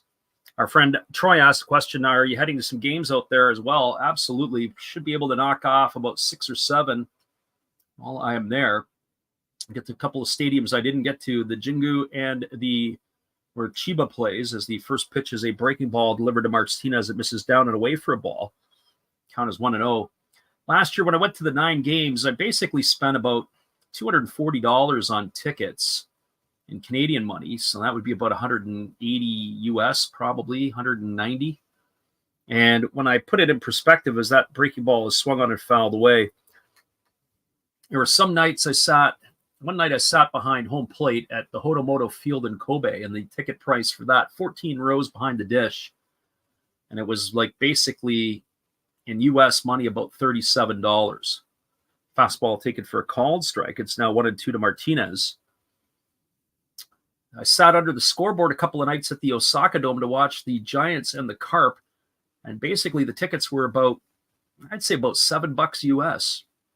And it was a different spot to sit, and kind of liked it. So I don't need to sit always behind home plate or wherever. I like to move around and see different locations. But if I was giving advice, I probably wouldn't be sitting in the outfield ever again at the Tokyo Dome. There's a breaking ball that is waved at and missed, and that is going to put Martinez in the books. He's gone for out number 1. Our friend the Hobby Hound is in the house, and Tyler asked the question, do I speak Japanese? Very little, but I can count to 5. I can probably count to 10 if I remember the others, 6 through 10. I can say basic things I can order in a restaurant, and that gets me by, and so on and so forth. But I have been, every time I go, I try to learn a little bit more. So I'm kind of like a parakeet. I probably have about a 200-word vocabulary. And there's a fastball that's delivered, but it's bunted foul over on the third base side, and the count is 0-1. Hobby Hound in the house, and we're glad you can make it in with us here. Hobby Hound is a Colorado guy. We were talking about this great state of Colorado earlier. We welcome him into the house. Tyler says he's starting to learn some things. Yeah, it's not so bad. There's a fastball that misses inside, and the count is 1-1. I don't know if I'll be able to do any writing, but I am going to get myself, not this year, but I'm going to get myself, I had some custom cleats made by Mizuno last year, but I'm probably going to get a custom glove done by Mizuno. I'll get my name written in Japanese on it as well. There's a fastball that misses down and in, and the count is 2-1. Got a Rawlings Pro Preferred infielder's glove, and I probably will get a Mizuno one. That'll probably be the last glove I'll ever buy. But I'll get it custom done where it's the colors of our company and my name in Japanese on it. I think it'd be kind of cool. More of a keepsake than anything else. There's a fastball that swung on it, is lifted into deep right field toward the line. And is that ball going to get down? No, it's going to land just foul. Boy, it was a bit of a zoo route by the ranked fielder. It looked like that Murayama had overrun the ball. And the Hound is dropping some coin in here. We appreciate you, Hound. Thank you for doing that. In fact, Hound, what you should do is maybe consider becoming a member of the channel, because then you can see some of the backside stuff, and it's a little cheaper for 99 cents. You can join and see some of the crazy videos we have. We don't have a lot of stuff up there. That's going to be my next project, is to get the members only section up a little bit more. So 2 balls and 2 strikes it is to Tamiya. Our friend Tyler is, yeah, this time of the night it would be Kanbanwa. It's not so much Konnichiwa. That's more of the daytime. Unless you want to go Ohio gozaimasu, which is in the morning for good morning. Here comes the pitch. It's a fastball swung on and fouled away, and the count now is going to remain at 2-2. But we do appreciate the Hound for dropping in and supporting us like that. So 2 balls and 2 strikes. As the right-hander Ujiri kicks and delivers, it is a fastball that misses way upstairs. The count is now 3-2. Yeah, Kanbanwa is the evening, good evening type of thing. It's almost like buenos dias, buenas tardes, buenas noches. In Spanish, you have 3 different ways to say, sort of hello, good day, good evening, that type of way. Fastball swung on and missed, and Tamiya is in the books. He's gone for the second out of the inning, and it's back-to-back strikeouts here by Yajiri. So 2 in the books, and that'll bring up the third baseman, Yuya Gunji. For Gunji tonight, he is 0 for 2. He has popped to third, and he has reached on an error by the third baseman, Murakami. So officially 0 for 2 in the books. Yeah, Yajiri, he's been a workhorse so far. There's a fastball swung on. This ball is going to be grounded into center field for a base hit. A 2-out single here by Gunji. And that is going to bring up the shortstop, Tatsuki Mizuno. More scoring across the NPB. The Buffaloes continue their rampage at the Tokyo Dome. 5-0 last night. They're up 3-0 right now on the Giants. That's in the top of the fourth. I thought Tomoyuki Sagano would come in and put the stop to that, but apparently not tonight. 4-0 still for the Bay Stars over the Hawks. 2-1 for the Dragons over the Eagles. And the other games, as well as this one, Carp and Marines and Tigers, Lions, all locked up at zeros. There's a split finger pitch that misses down in the dirt, and the count is 1-0 to Mizuno. Mizuno tonight has reached on a fielder's choice and bounced back to the pitcher. So 0 for 2 for him.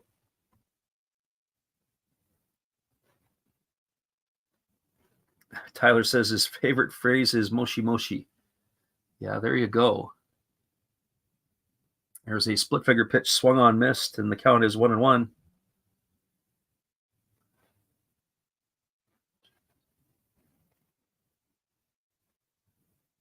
Fighters tonight have had their opportunities. They have had some base running gaffes and some untimely hitting would be the way that I would put it here for the Fighters tonight. Although defensively they played not bad. There's a breaking ball taken for a called strike. It's now 1-2 to Mizuno.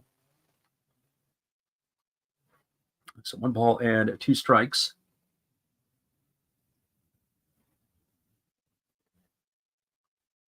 I always make sure when I go into having myself ramen, I always ask for ichi tamago, which is 1 egg. There's a breaking ball swung on. This ball is lifted into left field. Coming in on it is Santana. He's there to make the catch, and that is going to do it here for the Fighters in their 6th inning. They got a 2-out single from Gunji, but that was it. No runs in the inning, 1 hit, no errors, and 1 runner left aboard. We're now moving to the bottom of the 6th inning. Your score is the Swallows 0 and the Fighters 0.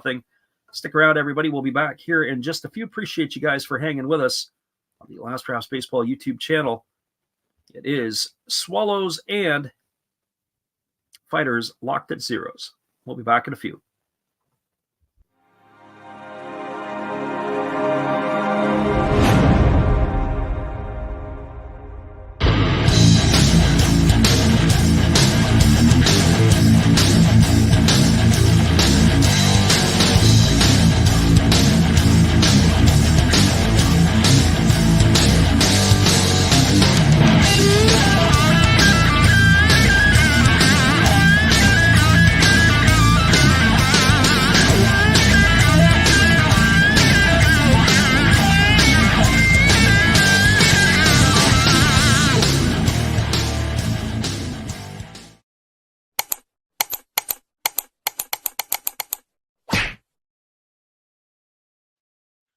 Welcome back, everybody. We are moving ourselves to the bottom half of inning number 6. We'll be back in 30. Appreciate you guys for jumping with us tonight.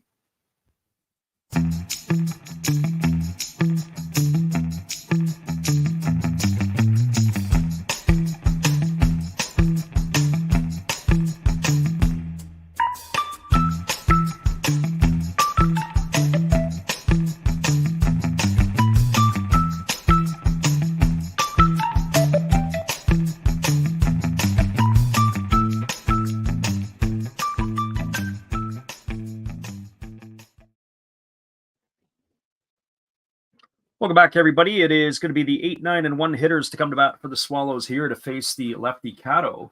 That'll be Matsumoto, Yajiri, and the top of the order, Nishikawa. And the first pitch is a breaking ball taken for a called strike. The count is 0-1.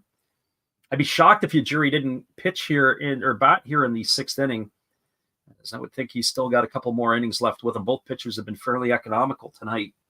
Another breaking ball taken for a called strike, and now Matsumoto is in the hole at 0-2. Matsumoto 0 for 1 as he grounded to short his first time up. And the pitch from Kato as a breaking ball swung on. It is lifted into right center field. It's going to get down, and it's going to get past the glove of the center fielder Matsumoto. Rounding first and digging to second is the other Matsumoto, the hitter. So one Matsumoto to the other Matsumoto as that ball gets by the center fielder all the way to the wall. And that's going to be a double for Naoki Matsumoto, as he is now aboard with a leadoff two-bagger here, and that's going to bring up the pitcher, Miguel Yajuri. I would think in this situation here, you got to be thinking Yajuri's got to be bunting. He has not had a very good year at the plate. Entered the fray hitting 1 for 16, or he was batting 063. He's 0 for 1 in this one here tonight. So 1 for 17 on the season as his average has slipped to 059. The infield here, it's kind of strange. They've got the corners in. Middles are, I don't want to say in double play depth because there's no double play to be had, but they're in a position where they are trying to jockey with the runner to keep him close at second base because they do know that the pitcher Yajuri is squaring to bunt as he has already shown. Tyler says, what happened to the old music? The old music is still here. We haven't deleted everything. We have all that stuff. We just happen to cycle through some more stuff.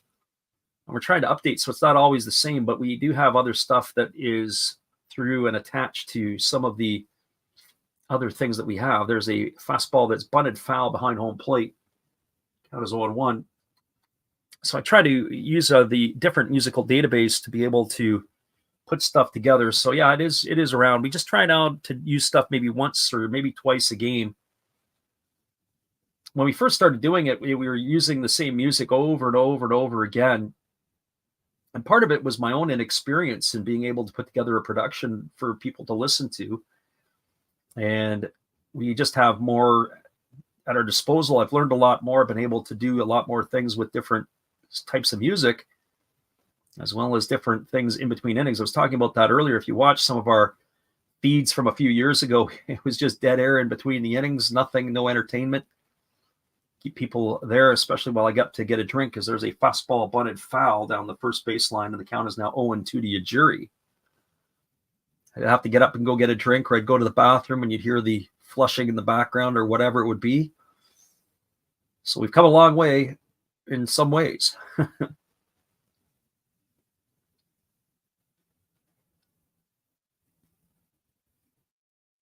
Our friend Tyler says, all I want.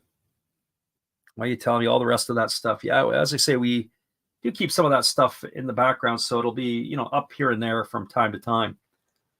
Nothing ever really gets deleted. It just gets put into storage for future use. So here comes the offering to Yajuri as he again squares the bunt. And now he pulls back, and it's a breaking ball in the dirt, and the count is 1-2. So he's showing bunt and pulling back. Let's see what the Swallows have up their sleeves here. One thing I'm not a big fan of is the YS for the Swallows on their hats. I think they could be better. I like their logo. I like their mascot, the swallow that they have. I would think that they could put better use to that. Certainly their jerseys we talked about earlier in the stream, they've got some nice options for jerseys. Here's the 1-2. And it is a fastball that is taken for a called third strike. I say taken. Yajuri did square to bunt, but it was right through it. It's definitely not here for his hitting prowess. He's gone in the books for out number 1 via a strikeout, and that's going to bring up the top of the order in Haruki Nishikawa. Troy says, the more experience, the better you get over time. That is for sure.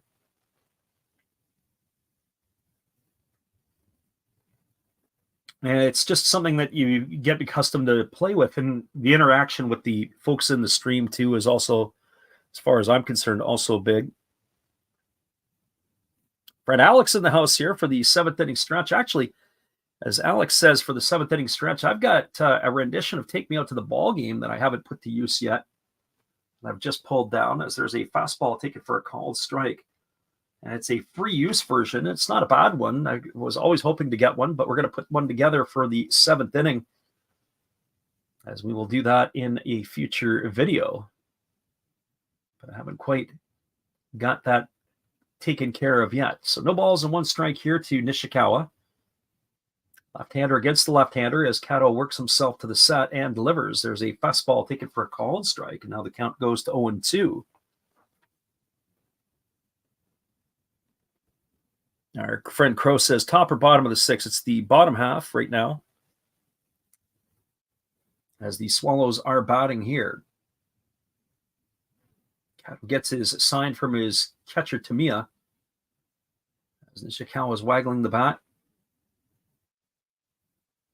And Kato again shaking his signs off, taking a little bit of his sweet time here. He's a little slower when there is runners on, and the pitch is on the way. It is a fastball that just misses off the outside corner.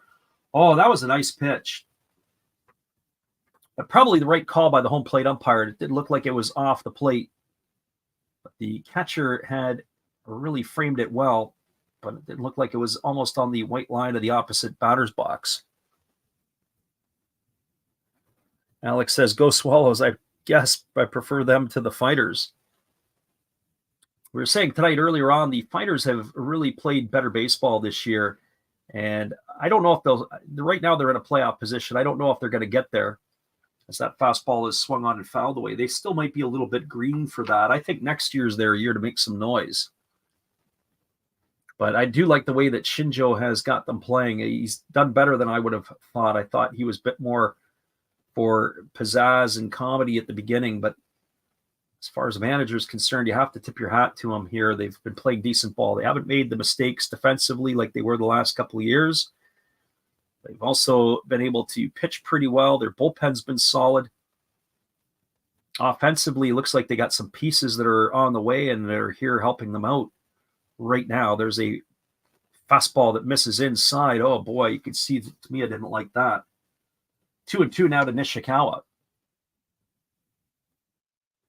That was probably the right call there as well. Alex says, Northern Japan is beautiful, apparently similar to Canada. Yeah, the Northeast up in Hokkaido is supposed to be pretty cool. I haven't been there yet. That's not going to be on this year's docket. It may not even be on next year's if I go again.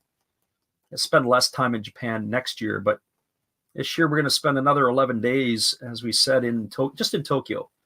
Fastball swung on and missed, and that is going to retire Nishikawa. He goes down on strikes for the second out of the inning. So back-to-back strikeouts recorded by Kato, and it's going to leave it all up to the right fielder, Kazuya Murayama. For Murayama, he is 1 for 2 tonight. He was erased in a double play in the first inning. They had a hit and run, in the fourth inning. They had a hit and run on, and he was all to second base. And then he couldn't get back to first base as the center fielder Go Matsumoto had made a catch and was able to double him off. He's raised his average to 311. He's got no homers and 6 RBIs. It's kind of funny, actually. If you talk to the Japanese folk, they'll also tell you that Okinawa and Hokkaido folk are not necessarily Japanese per se. They don't, even though they are in Japan, they don't necessarily consider them to be Japanese in a way. That fastball misses down and away.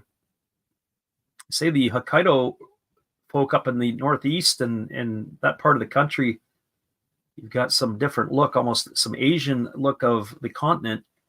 As that fastball is lifted foul into the third base stands, the count is 1-1. Much similar to almost like the natives in Canada, in some ways. The northern Inuit and different folk. So here comes the 1-1 pitch.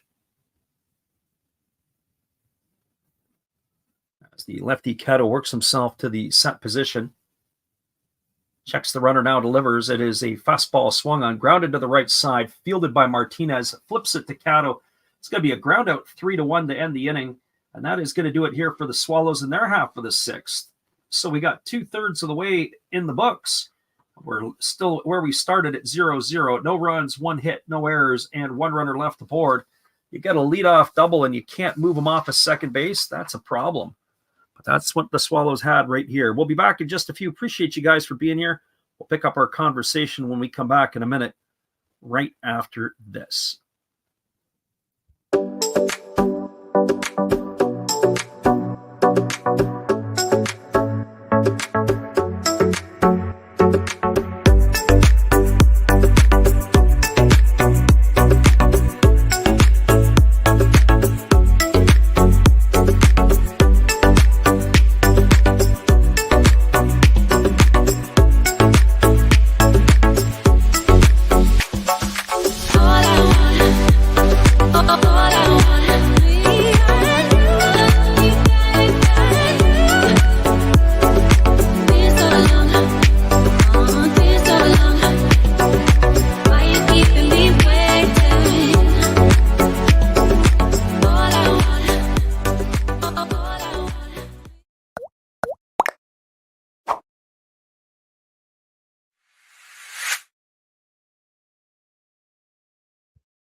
Welcome back, everybody. It looks like the Kato's night may be done. It is supposed to be the 8, 9, and 1 hitters to come to bat. That would be Nakajima, Kato, and the top of the order in Chusei Manami. And the first pitch is delivered in. Squaring the bunt is Nakajima, but he pulls back on that one, and he takes that for a ball. The count is 1-0. I would assume we're going to see a pinch hitter for Kato, but we'll have to wait until he is officially announced. They do have, it looks like, no, maybe Kato is up. I thought he might be done. They do have him up. Interestingly enough, as that fastball misses inside, the count is now 2-0.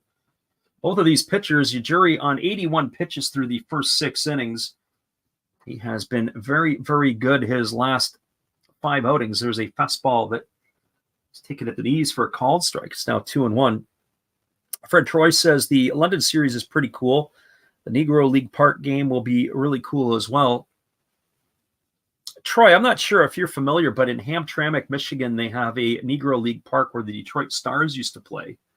Fastball misses upstairs. It's now 3-1. I forget the name of the park, but the Negro League Park in particular is where Turkey Stearns was a Detroit legend, played for the Detroit Stars, played his home games. There was a fastball taken for a called strike, and the count now goes to 3-2 on Nakajima.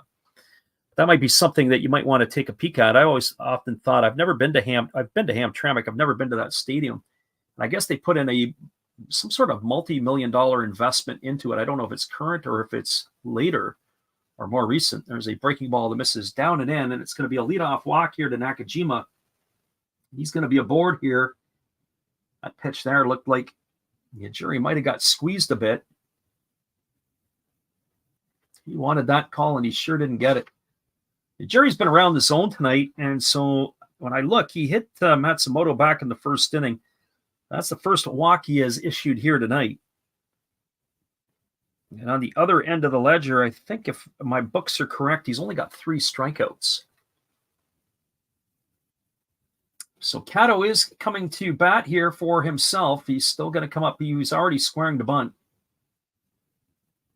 So Kato looking to help himself. He's only at 73 pitches, so I would think he's got another inning or 2 left in him tonight. Well, he's been going. Here comes the pitch. It is a fastball taken at the knees for a called strike, and the count is quickly 0-1 to Kato. Kato 0 for 2. He has struck out and grounded out his 2 trips. Tyler says, are you reading a different chat? I'm not sure what Tyler is referring to per se. Troy says he likes the different stadiums. That is what we were talking about earlier. Fastball misses up and away, and the count goes to 1-1. As I mentioned, too, there's the Rickwood Park is the one where they're going to have the game, but if you get a chance to get to Hamtramck to check out that field, I think there's not too many Negro League stadiums that are left across the United States. For whatever reason, it comes to mind. I think 4 is the number that are left, or at least where they had played their own games in that league. As the pitch is on the way, it is a attempted bunt that is tipped and fouled into the middle of the catcher, and the count is 1-2 to Kato. I think it would be an interesting experience to be able to see some of that. I don't know if it was tipped as we see Kato there again, but the home plate umpire felt so. 90 pitches now for Yujiri. As Chusei Manami waits his turn on deck. So here comes the 1-2 offering as the right-hander delivers. It is bunted. It's down. It's a good one. It's up the third baseline. Fielded by the catcher. He throws it. And off the base came Yamada, but he was able to, with enough time, to be able to reach back and get the out. That's going to go down as a sacrifice. It's going to go in the books as 2-4. Kato is gone for the first out. Advancing to second is Nakajima. That's going to bring on the top of the order, Chusei Manami, to the plate. The catcher had thrown the ball to the second base side of first base. It took Yamada off the base, and then he had to reach back to be able to do it. Anybody else running probably would have beat it out, although it was the pitcher, and Kato's not busting it down the line full tilt. So this brings Chusei Manami to the plate, who is 2 for 3 in this one. He's got a single, a double, and he's grounded out, but it's been 2 base running shenanigans by him tonight that have run the Fighters out of some innings, as that fastball misses down for a ball, and the count is 1-0. My friend Zay says, bring him home. Tyler says they turned an old Negro League stadium in his city into condos. Not sure where you're located, Tyler. I always forget. For some reason, I want to say you're in Pennsylvania. Here comes the 1-0 pitch. There's a breaking ball that drops in for a called strike, and the count runs even to 1-1. So 1 ball and 1 strike. Entertaining game here tonight. If you're just joining us, it's 0-0. But there has been action in the 0-0 game. Lots of base running miscues by the Fighters. Oh, that's right. Tyler's in the Indianapolis area. Yeah. So here comes the 1-1 pitch as the right-hander is ready to deliver. Fastball catches the outside corner. Now the count goes to 1-2 on Miami. I remember talking to you about this before. I think it was Circle Center I've been to there. Tyler says he is a Pirates fan. Yes. Frank in the house tonight. He says, let's go Fighters. Well, thanks for stopping in, Frank. You've got a nest of other Fighter fans in here with you tonight. Not too many people just pumping for the Swallows. Miami has asked for time as he steps out. He's going to reset himself. So 1 ball and 2 strikes to the Fighters starting right fielder. As Ujiri gets his sign, and now he works himself to the set position. Checks the runner at second, and now he kicks and delivers. It's fastball swung on. It's chopped over to short. Fielded neatly by the shortstop, Nagioka, who throws to first, and Manami's going to be retired. It's a ground out 6-3. Nagioka had to go to the outfielder, the center field side of the shortstop position. It was able to advance the runner over to third as Nakajima advances to third on that one. Manami gone for the second out of the inning. That's going to leave it all up to Go Matsumoto. Our friend Frank says, no yogurt fans in the chat. There you go. Tyler says, kind of forced to be a Pirates fan, though the Indians are still his guys. So runner at third here with 2 gone, and the first pitch to Matsumoto was swung on, and it's grounded over to short. Nagioka charges it. He fields it, throws to first. That's going to retire Matsumoto. So that is a ground out 6-3 to end the inning. And the Fighters come away with nothing. A leadoff walk is squandered again. No runs in the inning, no hits, no errors. There was 1 runner left aboard. And on tonight's game so far, the Fighters have left 8 runners on base. Your score as we move to the bottom of the 7th, it's 0-0. We'll be back in just a few. Appreciate you guys for bouncing in here with us tonight on the Last Rouse Baseball YouTube channel. Be right back after a little bit of this and a little bit of that as well.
Welcome back, everybody. It is going to be the 3, 4, and 5 hitters to come to bat for the Swallows. The question came up in the chat. Anybody know if the bullpens are in yet? Nope. The starters are still in the game as Cato is still on the hill. He has only delivered 73 pitches in his 6 innings of work. He's going to be facing Nagioka, Murakami, and Santana here in the 7th.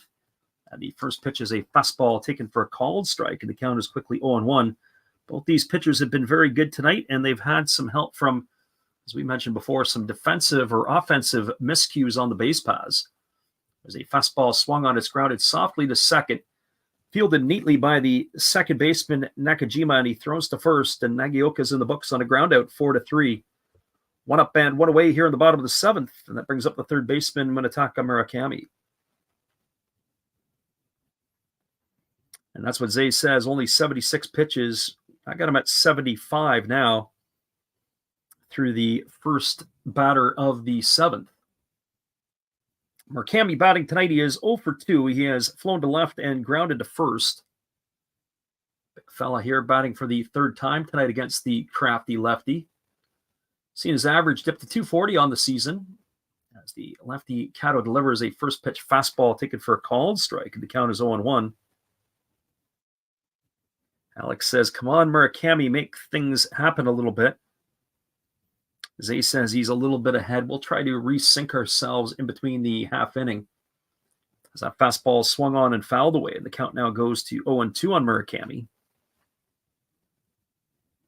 Tyler says, quick outs, he could go for a complete game. I have a feeling this game, the way it's headed, we might be going to extra innings. I've not witnessed, I know they've happened this year a couple of times. There's been some 0-0 12-inning games. This one here might be one of those ones that are on the path toward that. There's a fastball that misses outside. Count is now 1-2 to Murakami. But for a 0-0 game, it has been fairly entertaining. As we said, the base running shenanigans by the fighters have run themselves out of some innings. Breaking ball misses down. They appeal to the third base umpire, but they say Murakami didn't go, so it's now 2-2 still. I have to say, Kato has been very sharp tonight. Just the way that he's been able to mix his pitches and keep the hitters off balance. Here's the 2-2. Fastball swung on, popped up over on the third base side, running in hard and making the catch as the third baseman Gunji. He was playing deep on that third base side, almost to the proverbial outfield grass on the turf. He had to come a long way as that ball was bled off the fists of Murakami. And he makes the catch for out number 2. So 2 in the books here. And that's going to leave it all up to the left fielder, Domingo Santana. Tyler says, come on, man, don't give him the kiss of death. Yeah. Well, what we'll do is we'll play Matt Hollis in between innings. He's usually good for some runs when we play one of his videos. So we'll get that rolling here in the next half. There's a breaking ball that misses down. Count is 1-0 to Santana. Santana 1 for 2 tonight. He's got a single and 2 trips. He's also popped out to second. Here comes the offering. It is a fastball that misses inside. The count is 2-0. When I saw Santana play last year, I saw him play with the Mariners when he was in Major League Baseball, and I kind of wondered, why is this guy not have a job in Major League Baseball? And then I watch him run and play the outfield, and I'm like, that's why. There's a fastball swung on. It's lifted foul down the right field line. It's going to slice into the seats, and the count now is 2-1. He just looks like he's got 45-year-old legs. He's very rickety in his lower half. But as far as I'm concerned, I really like his bat.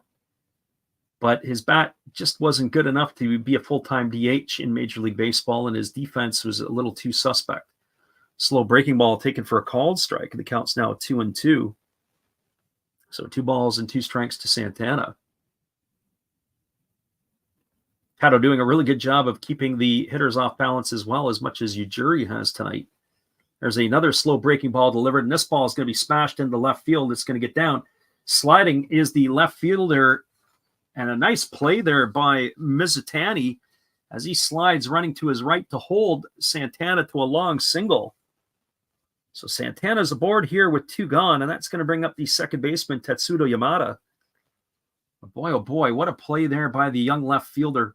Not letting that get to the wall and getting to his feet and getting it back in quickly. But as I said, that is probably the curse of Domingo Santana, is his lack of foot speed. but he can sure swing the bat well enough. And he's probably, in some ways, you'd almost want to consider him a 4A player. Too good for AAA, not good enough for the big leagues, but certainly can hold his own in Japan, as he has been doing. So here comes the first pitch to Yamada. It is a breaking ball that misses down, and the count is 1-0. Yamada tonight is 0 for 2. He's flown to center and grounded to third in his 2 trips to the plate.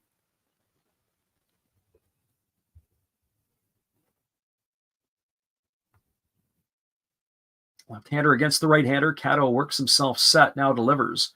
Breaking ball swung on, almost hit the pitcher. It is fielded by the second baseman, Nakajima, and he flips it to the shortstop covering at the bag at second. It's going to go as a fielder's choice, 4-6. Kato leaves the inning with his life flashing before his eyes. That is going to do it here in inning number 7 for the Swallows.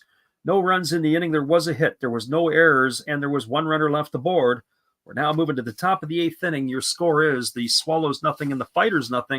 We're still where we were at, where we started. And we'll be back in just a bit after this. Appreciate you guys for hanging with us tonight on the Last Raps Baseball YouTube channel. When we play this, usually we get some runs, and it is our buddy Matt. We'll tune it up for you.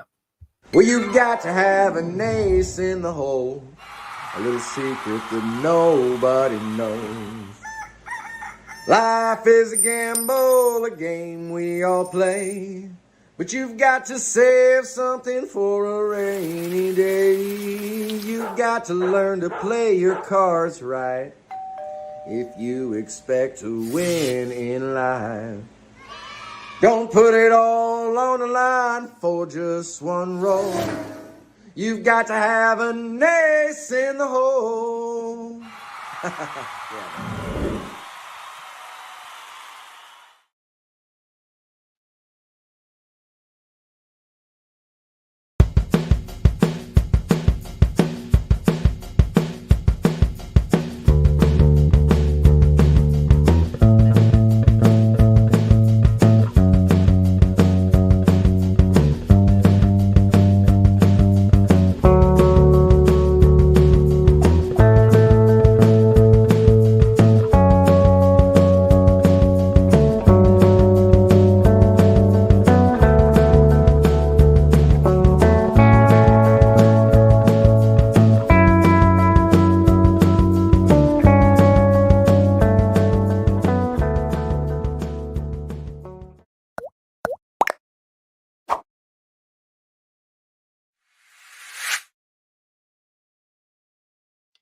Welcome back, everybody. We have Naofumi Kuzawa coming into the ball game as he's going to replace Miguel Yajuri here in inning number 8.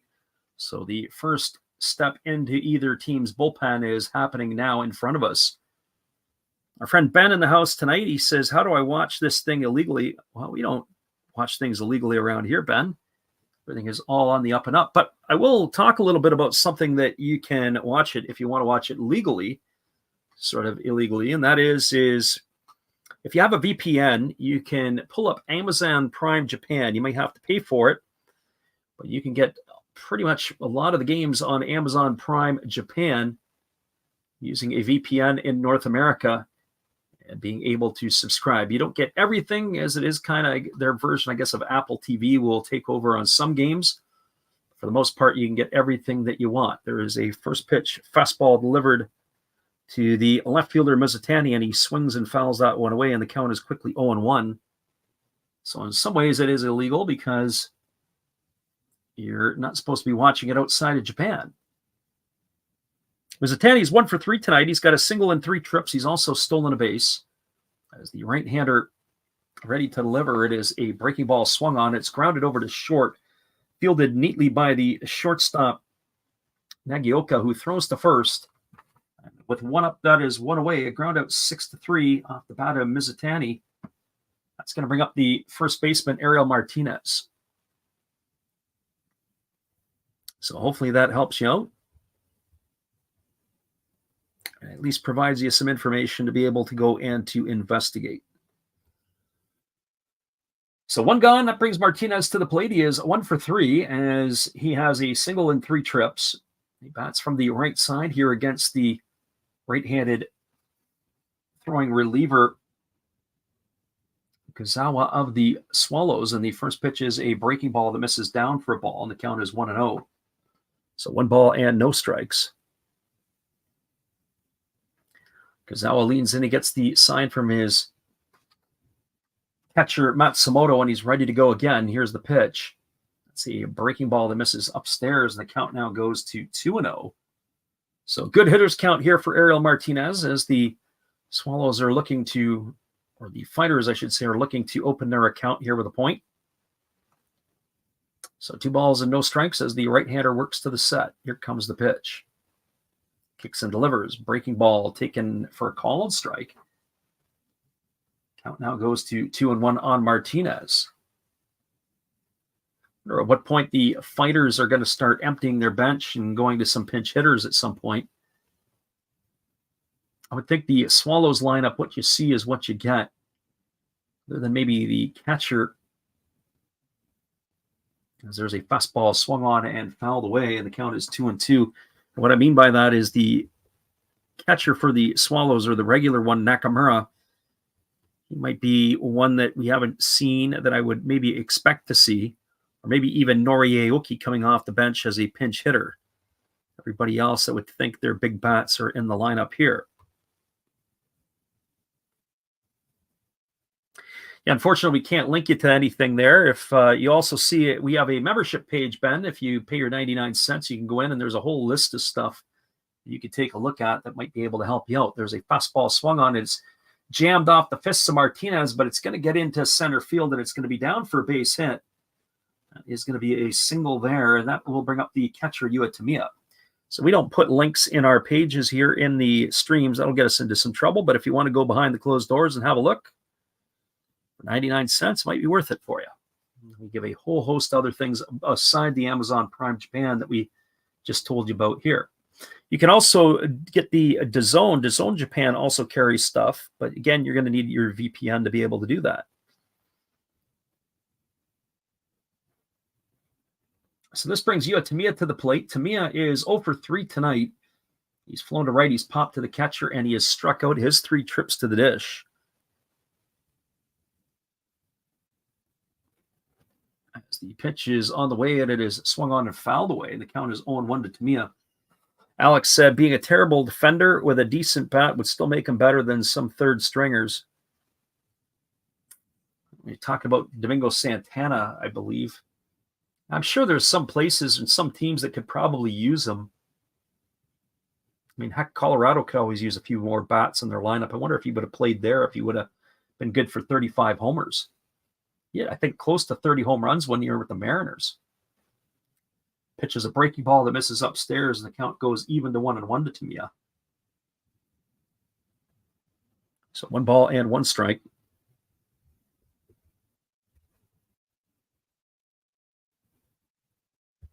Just different places where you can look to be able to pull the games in different spots. Those would be the leads that we would give you. There's a breaking ball swung on. This ball is hit over to first, tagging on the bases. Osuna, he throws to second. They have to apply a tag to the runner, so it's going to be a double play. It's going to go in the books as a 3-6 double play. Martinez is gone for the 3rd out of the inning as Tamiya is out for out number 2, and that is going to do it for the Fighters. No runs in the inning, 1 hit, no errors, and nobody left the board. We're now moving to the bottom of the 8th inning. Your score is the Fighters 0 and the Swallows 0.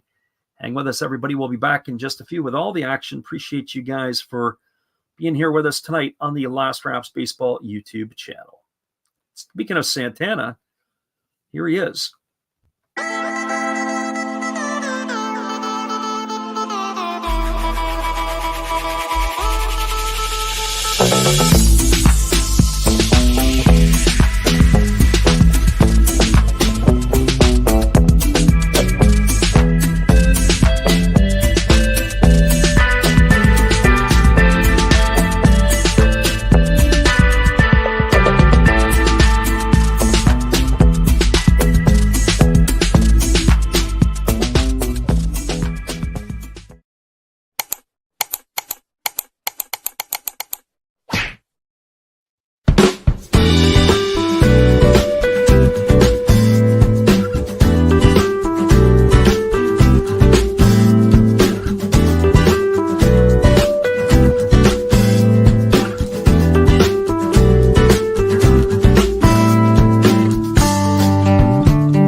Scoring has been at a premium tonight across the NPB. We'll give you the updated scores here. As the top of the 6th inning, the Buffaloes have a 3-0 lead over the Giants.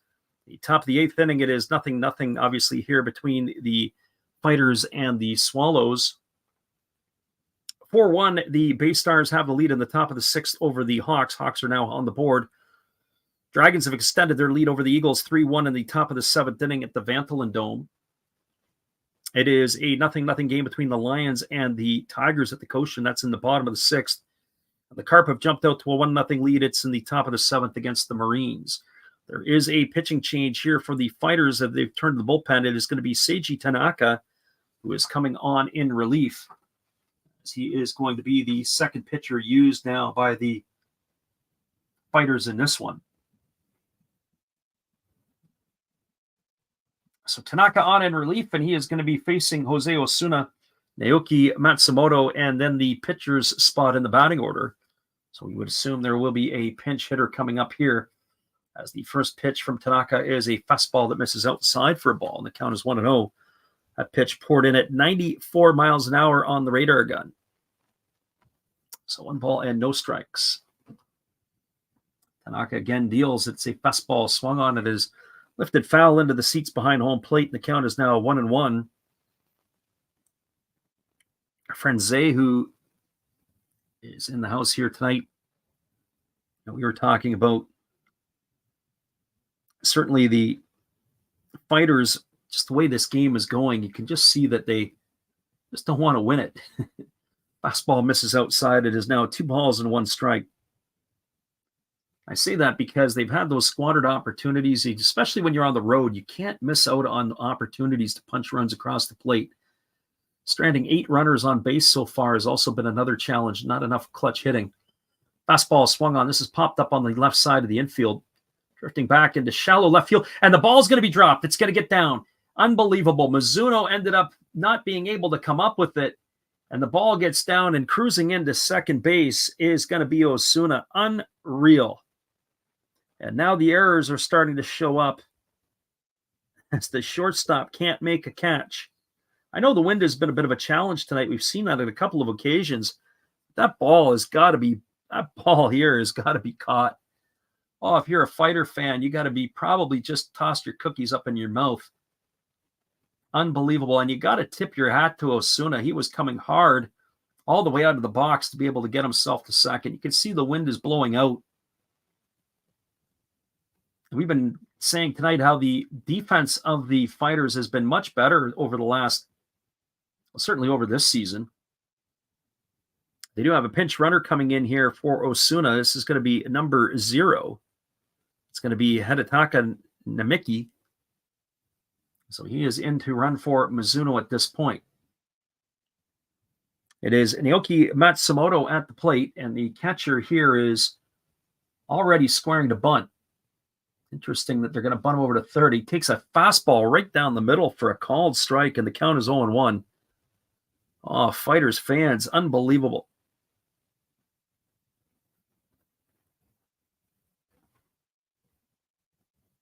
So no balls and 1 strike as the catcher Matsumoto again squaring to bunt. Righty Tanaka delivers. It's a fastball that misses upstairs, and the count runs even to 1-1. Yeah, Frank says a Mizuno who can't catch. Absolutely. Sort of an oxymoron, isn't it? So 1 ball and 1 strike it is to Matsumoto. Check that. No balls and 2 strikes to Matsumoto. I guess he had fouled that one off there. I didn't quite see that initially on the outset, but yeah, 0-2 here it is to him. He's still squaring to bunt at 0-2. That pitch was above the hands. You always tell hitters you don't want to bunt above the hands, and there he gets one down, a good one with 2 strikes, as he's able to get it down into fair territory, and that is going to erase him. It's a sacrifice. It's going to go into the books as 1-4. He's out for the first out of the inning. Osuna advances himself over to third, or I should say the pinch runner for Osuna. That's going to bring up a pinch hitter most likely here for the pitcher. And it is going to be Nori Aoki, who is the former big leaguer. So Nori Aoki coming in to pinch hit. So we'll see what Shinjo has up his sleeve here, as they do have a left-handed pitcher warming in the bullpen. And it looks like it is going to be a pitching change here for the Fighters as well. It looks like it's going to be Kawano coming in. So hang tight, everybody. We've got substitutions, and the chess play is going at it in full swing. Tanaka's night is done. We're going to be back here in just a couple moments. So it is going to be Kawano coming in. Tyler says hard to give him 4 outs in an inning and expect to win ball games, and I'd agree with that statement for sure. Hang tight, everybody. We'll be back in just a few with all the action.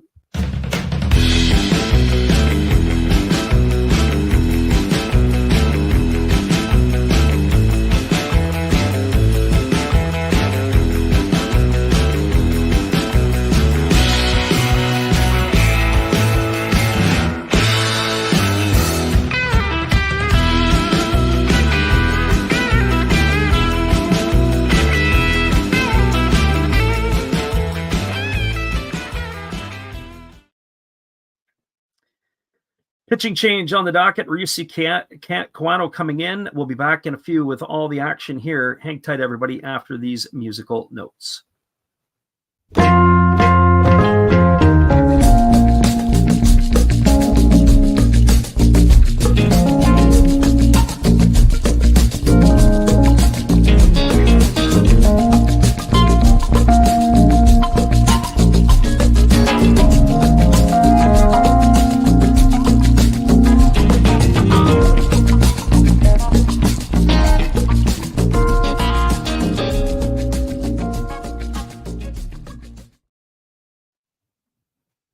Welcome back, everybody. Kawano is completing his warm-up tosses. The runner at third, as we said, is the pinch runner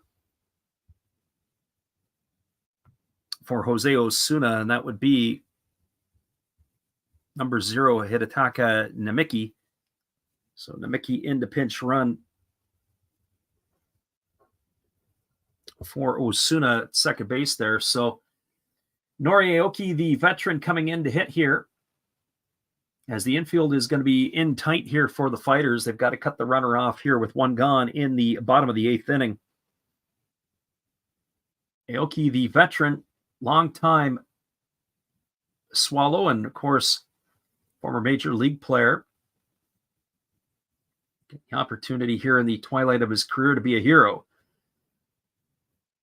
Outfield is also in shallow. And the Swallow fans are in unison waving their fans. Here comes the pitch. Fastball misses down, and the count is quickly 1.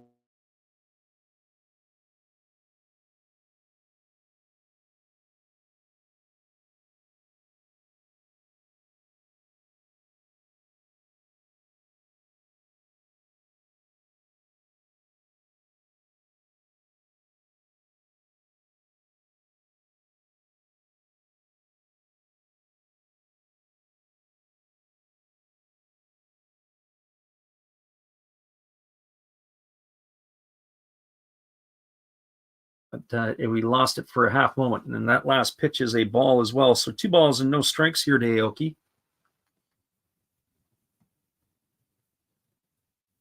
Been fairly fortunate with our feeds, that is for sure. Here comes the 2-0 pitch, as Kawano delivers a fastball that just misses down. It's now 3-0 to Aoki. That's definitely a home cooking call if I ever saw one. And you're going to have to pitch to him if you want that call. So 3 balls and no strikes. Looming on deck is the top of the order in Haruki Nishikawa. So left-hander against the left-hander. Kawano ready to deliver. Here's the pitch. Fastball almost hits Nori Aoki. It's going to be ball 4 as he is aboard with a walk. And that is going to bring up the top of the order with runners on the corners and 1 gone in Haruki Nishikawa. Zay says muted. Not sure what muted is. I hope it's not us. So Aoki does his job. He gets a round of applause. It looks like they're going to have a pinch runner for him at first. So Aoki comes up and he watches 4 balls get by him. It is going to be, it looks like number 38 coming in to run. And so for the Swallows, number 38 on our roster is Takumi Kitamura. So Kitamura in to run over at first base. Tyler said we lost audio for a second. It might have just been me pausing, trying to collect my thoughts. Or maybe we had a blip in the internet. I'm not sure. And just like that, down to second base goes the pinch runner. As it is now going to be second and third. They just, as soon as the pitcher got onto the rubber, he just took off and went. They didn't even make a play. It's going to be runners at second and third right now. Interesting there. I didn't even know the ball was put into play. So now here comes the pitching coach for the Fighters. It's going to be runners at second and third here. We're going to discuss the situation as it is Nishikawa coming to bat. Some heads-up base running there by the pinch runner. I wonder if they'll just outright give him a stolen base on that. I don't think there was anything that would say otherwise. So Kitamura with a stolen base, putting him into second. As I make my little notes here. So runners at second and third with one gone. It's going to bring Nishikawa to the dish, who's 1 for 3 tonight. That conference on the mound is over. So Kawano has come into the ball game. He's thrown 4 pitches, all of them for balls.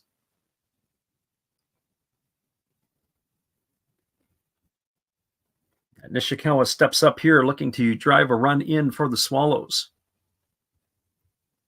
Say says they need a big strikeout here. Yes, you do. I wonder if they're going to go on contact if they put the ball in play in the infield. Got to take the risk, make the Fighters throw it around. Here's the first pitch. It's a fastball taken at the knees on the outside corner for a called strike, and the count is 0-1 to Nishikawa. So no balls and 1 strike. Crowd is into it now here at the Jingu Stadium.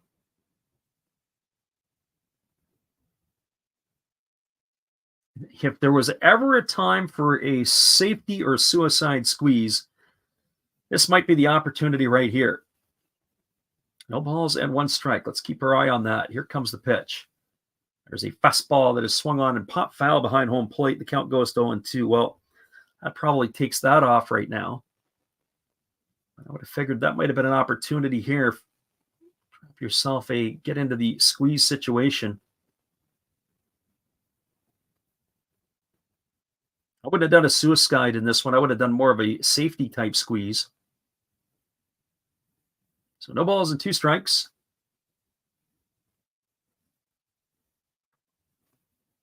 As Nishikawa here is in the hole. He's ready here on the offering. We do need a big strikeout if you are a Fighters fan. If you're a Swallows fan, you need the base hit right here. Here's the pitch. Fastball misses way outside. The count now goes to 1-2. So 1 ball and 2 strikes. Looking at the game schedule coming up, as I said, we're probably not going to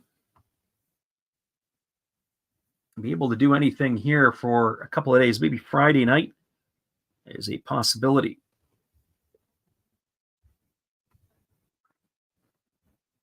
So 1 ball and 2 strikes to Nishikawa as the ready to go here. It looks like they've had a defensive change. We'll have to catch up on all that stuff for the Fighters as that comes available when they come up to bat.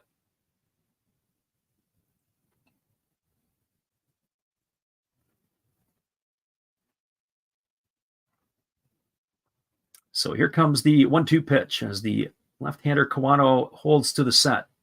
Pitch on the way. Fastball swung on, lifted into left field. And this is going to be close. Tagging at third. Here comes the play to the plate. The throw, is it going to be in time? It's not in time.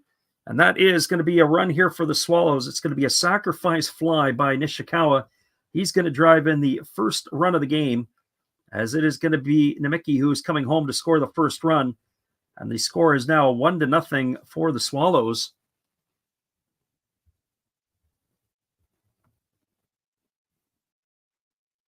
And that is, I'm going to take a look to see if the runner advanced from second to third. Would hazard a guess, maybe not in this situation. And that is absolutely correct. The runner has held at second base. Going to bring up Kazuya Murayama to the plate. So 1-0 now. The Swallows have the lead. But don't go away, everybody, because the way this game is played out tonight, who knows what's going to happen next. Fighters certainly had their opportunities to be able to score some runs early in the ball game, and they are going to regret that fact if they end up losing this game 1-0. And here comes the first pitch. It's a breaking ball swung on, tap back to the pitcher. Kawano fields it, throws to first, and that is going to do it. Murayama in the books. It's a ground out, 1-3 to end the inning. He's gone for out number 3, and that is going to do it. 1 run in the inning on no hits. There was an error, and there was 1 runner left aboard. We are now moving to the top of the 9th inning. Your score is the Fighters trailing the Swallows 1-0. We'll be back here in just a couple moments. We appreciate you guys for being with us. The shortstop dropping the ball really hurts.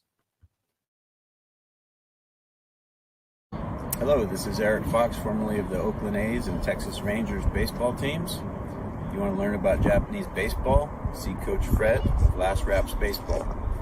If you want baseball instruction, see Coach Fred. If you want to learn about golf, do not go to Coach Fred. Fred, what kind of club is this? At Last Raps Baseball, we know baseball. That's right, everybody. We are moving ourselves to the last half of the 9th inning. Hang tight. We'll be right back with you in just a few.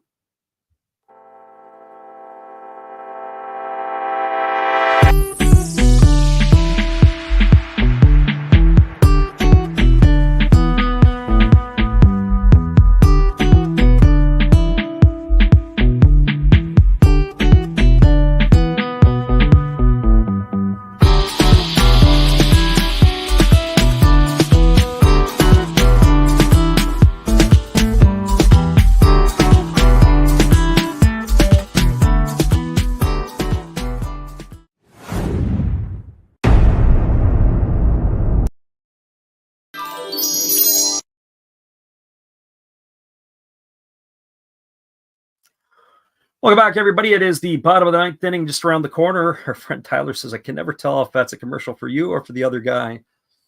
Yeah, it's for us, that's for sure. And we always get a laugh out of it. So we get a kick out of some of that type of stuff. We didn't shoot one this past summer when he was up. We're going to try to do a couple more. Just got to get some more ideas. We do have a closer on the mound. It is going to be Taguchi, who's going to try to come in and close this one out. As it is Kazuto Taguchi on here in the 9th inning. And he is going to be slated to face Gunji Mizuno and Nakajima, but we'll find out what that's going to look like in just a few. It is Gunji here at the plate against the lefty. The first pitch is a breaking ball that misses upstairs. They ask to see if the first base umpire thought that he might have went, but Gunji didn't go. And so the count is 1 ball and no strikes. Left-hander against the right-hander. He kicks and delivers. There's a breaking ball that drops in for a called strike. The count goes even to 1-1.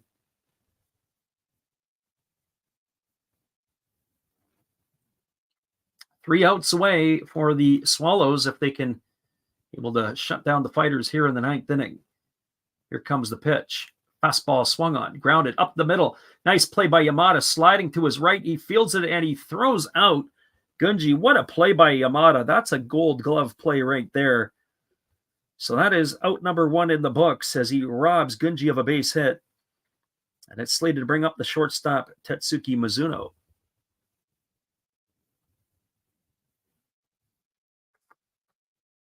As I'm making my notes here for the pitcher, Kazuto Taguchi. He gives a good fist pump here for Yamada as well. So Yamada with some defensive web gem. Here's the first pitch to Mizuno. It's a fastball that misses down and away.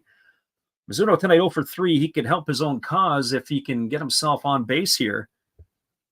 Certainly that was a problem His drop ball led to the run in the last inning. There's the breaking ball missing down and away. The count is now 2-0. So 2 balls and no strikes. It is Nakajima and then the pitcher's spot in the batting order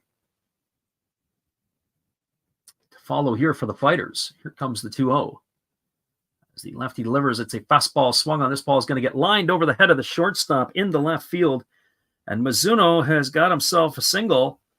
So the Fighters have life here. That's going to bring up the second baseman, Takuya Nakajima. And we'll see if Shinjo has any tricks up his sleeves. If they are going to let the second baseman bat, or if we're going to have a pinch hitter. Based on what I see here, it looks like we are going to have ourselves a pinch hitter. It's going to be Yuki Nomura coming to the plate. Nomura, not like his batting average is something to write home about. But Nomura strides into the plate here to take over for Nakajima, who was 1 for 2 in a walk. That's your reward for coming up to bat here. There's a fastball swung on. This ball is going to be lined.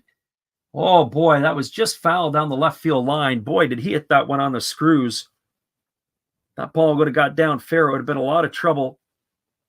I don't know if it would have scored Mizuno all the way from first, but certainly would have put him, the Fighters, at second and third. I'll have to get a look at the replay again on that one. Oh, boy, probably about maybe a couple of feet foul, if that. So no balls and 1 strike as the right-handed hitting Nomura waiting on the offering from Taguchi. He delivers. Fastball swung on. This ball is lifted into the left field. Moving in on it is Santana, and he's there to make the catch. Oh, I'm a little surprised Santana still roaming in the outfield at this time of the game, but that's 2 away here. Leaves it up to the pitcher's spot in the batting order. But you got to know that it's not going to be the pitcher coming to bat. What do we have here? It is going to be number 10. This is Yushi Shimizu. So Shimizu is the last hope for the Fighters as the Fighters are down to their final out. So the left-hander ready to go again as he holds to the set. Now delivers. Slow breaking ball misses outside for ball 1. Count is 1-0 to Shimizu. So runner at first, Mizuno. Taguchi on the hill here. Shimizu the pinch hitter. As the lefty works himself to the belt. He checks the runner, and here comes the offering. Pitch on the way. Breaking ball swung on and missed. Now the count goes even to 1-1.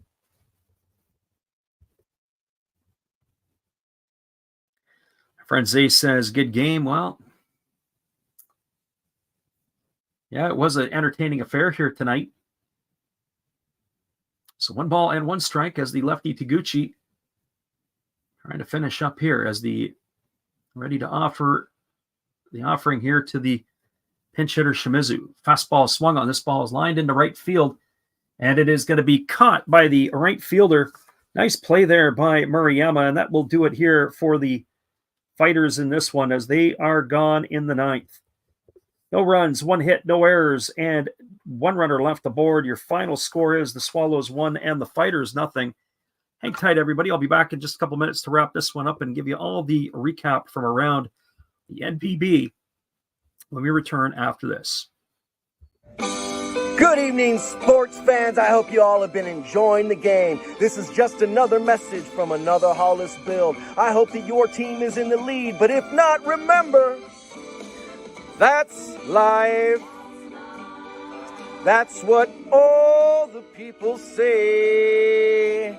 You're riding high in April, shot down in May. But you know I'm gonna change that tune. When I'm back on top in June. I said that's life, and as funny as it may seem, some people get their kicks stomping on my team, but I don't let it get me down. 'Cause this fine old world, it keeps spinning around. I hope you enjoy the rest of the game. And if it remains the same, remember, that's life. You want your fill? Go check another Hollis build on YouTube. Last Raps Baseball. Let's get back to the game. Let's go! You know that's life. You know it. One love and peace.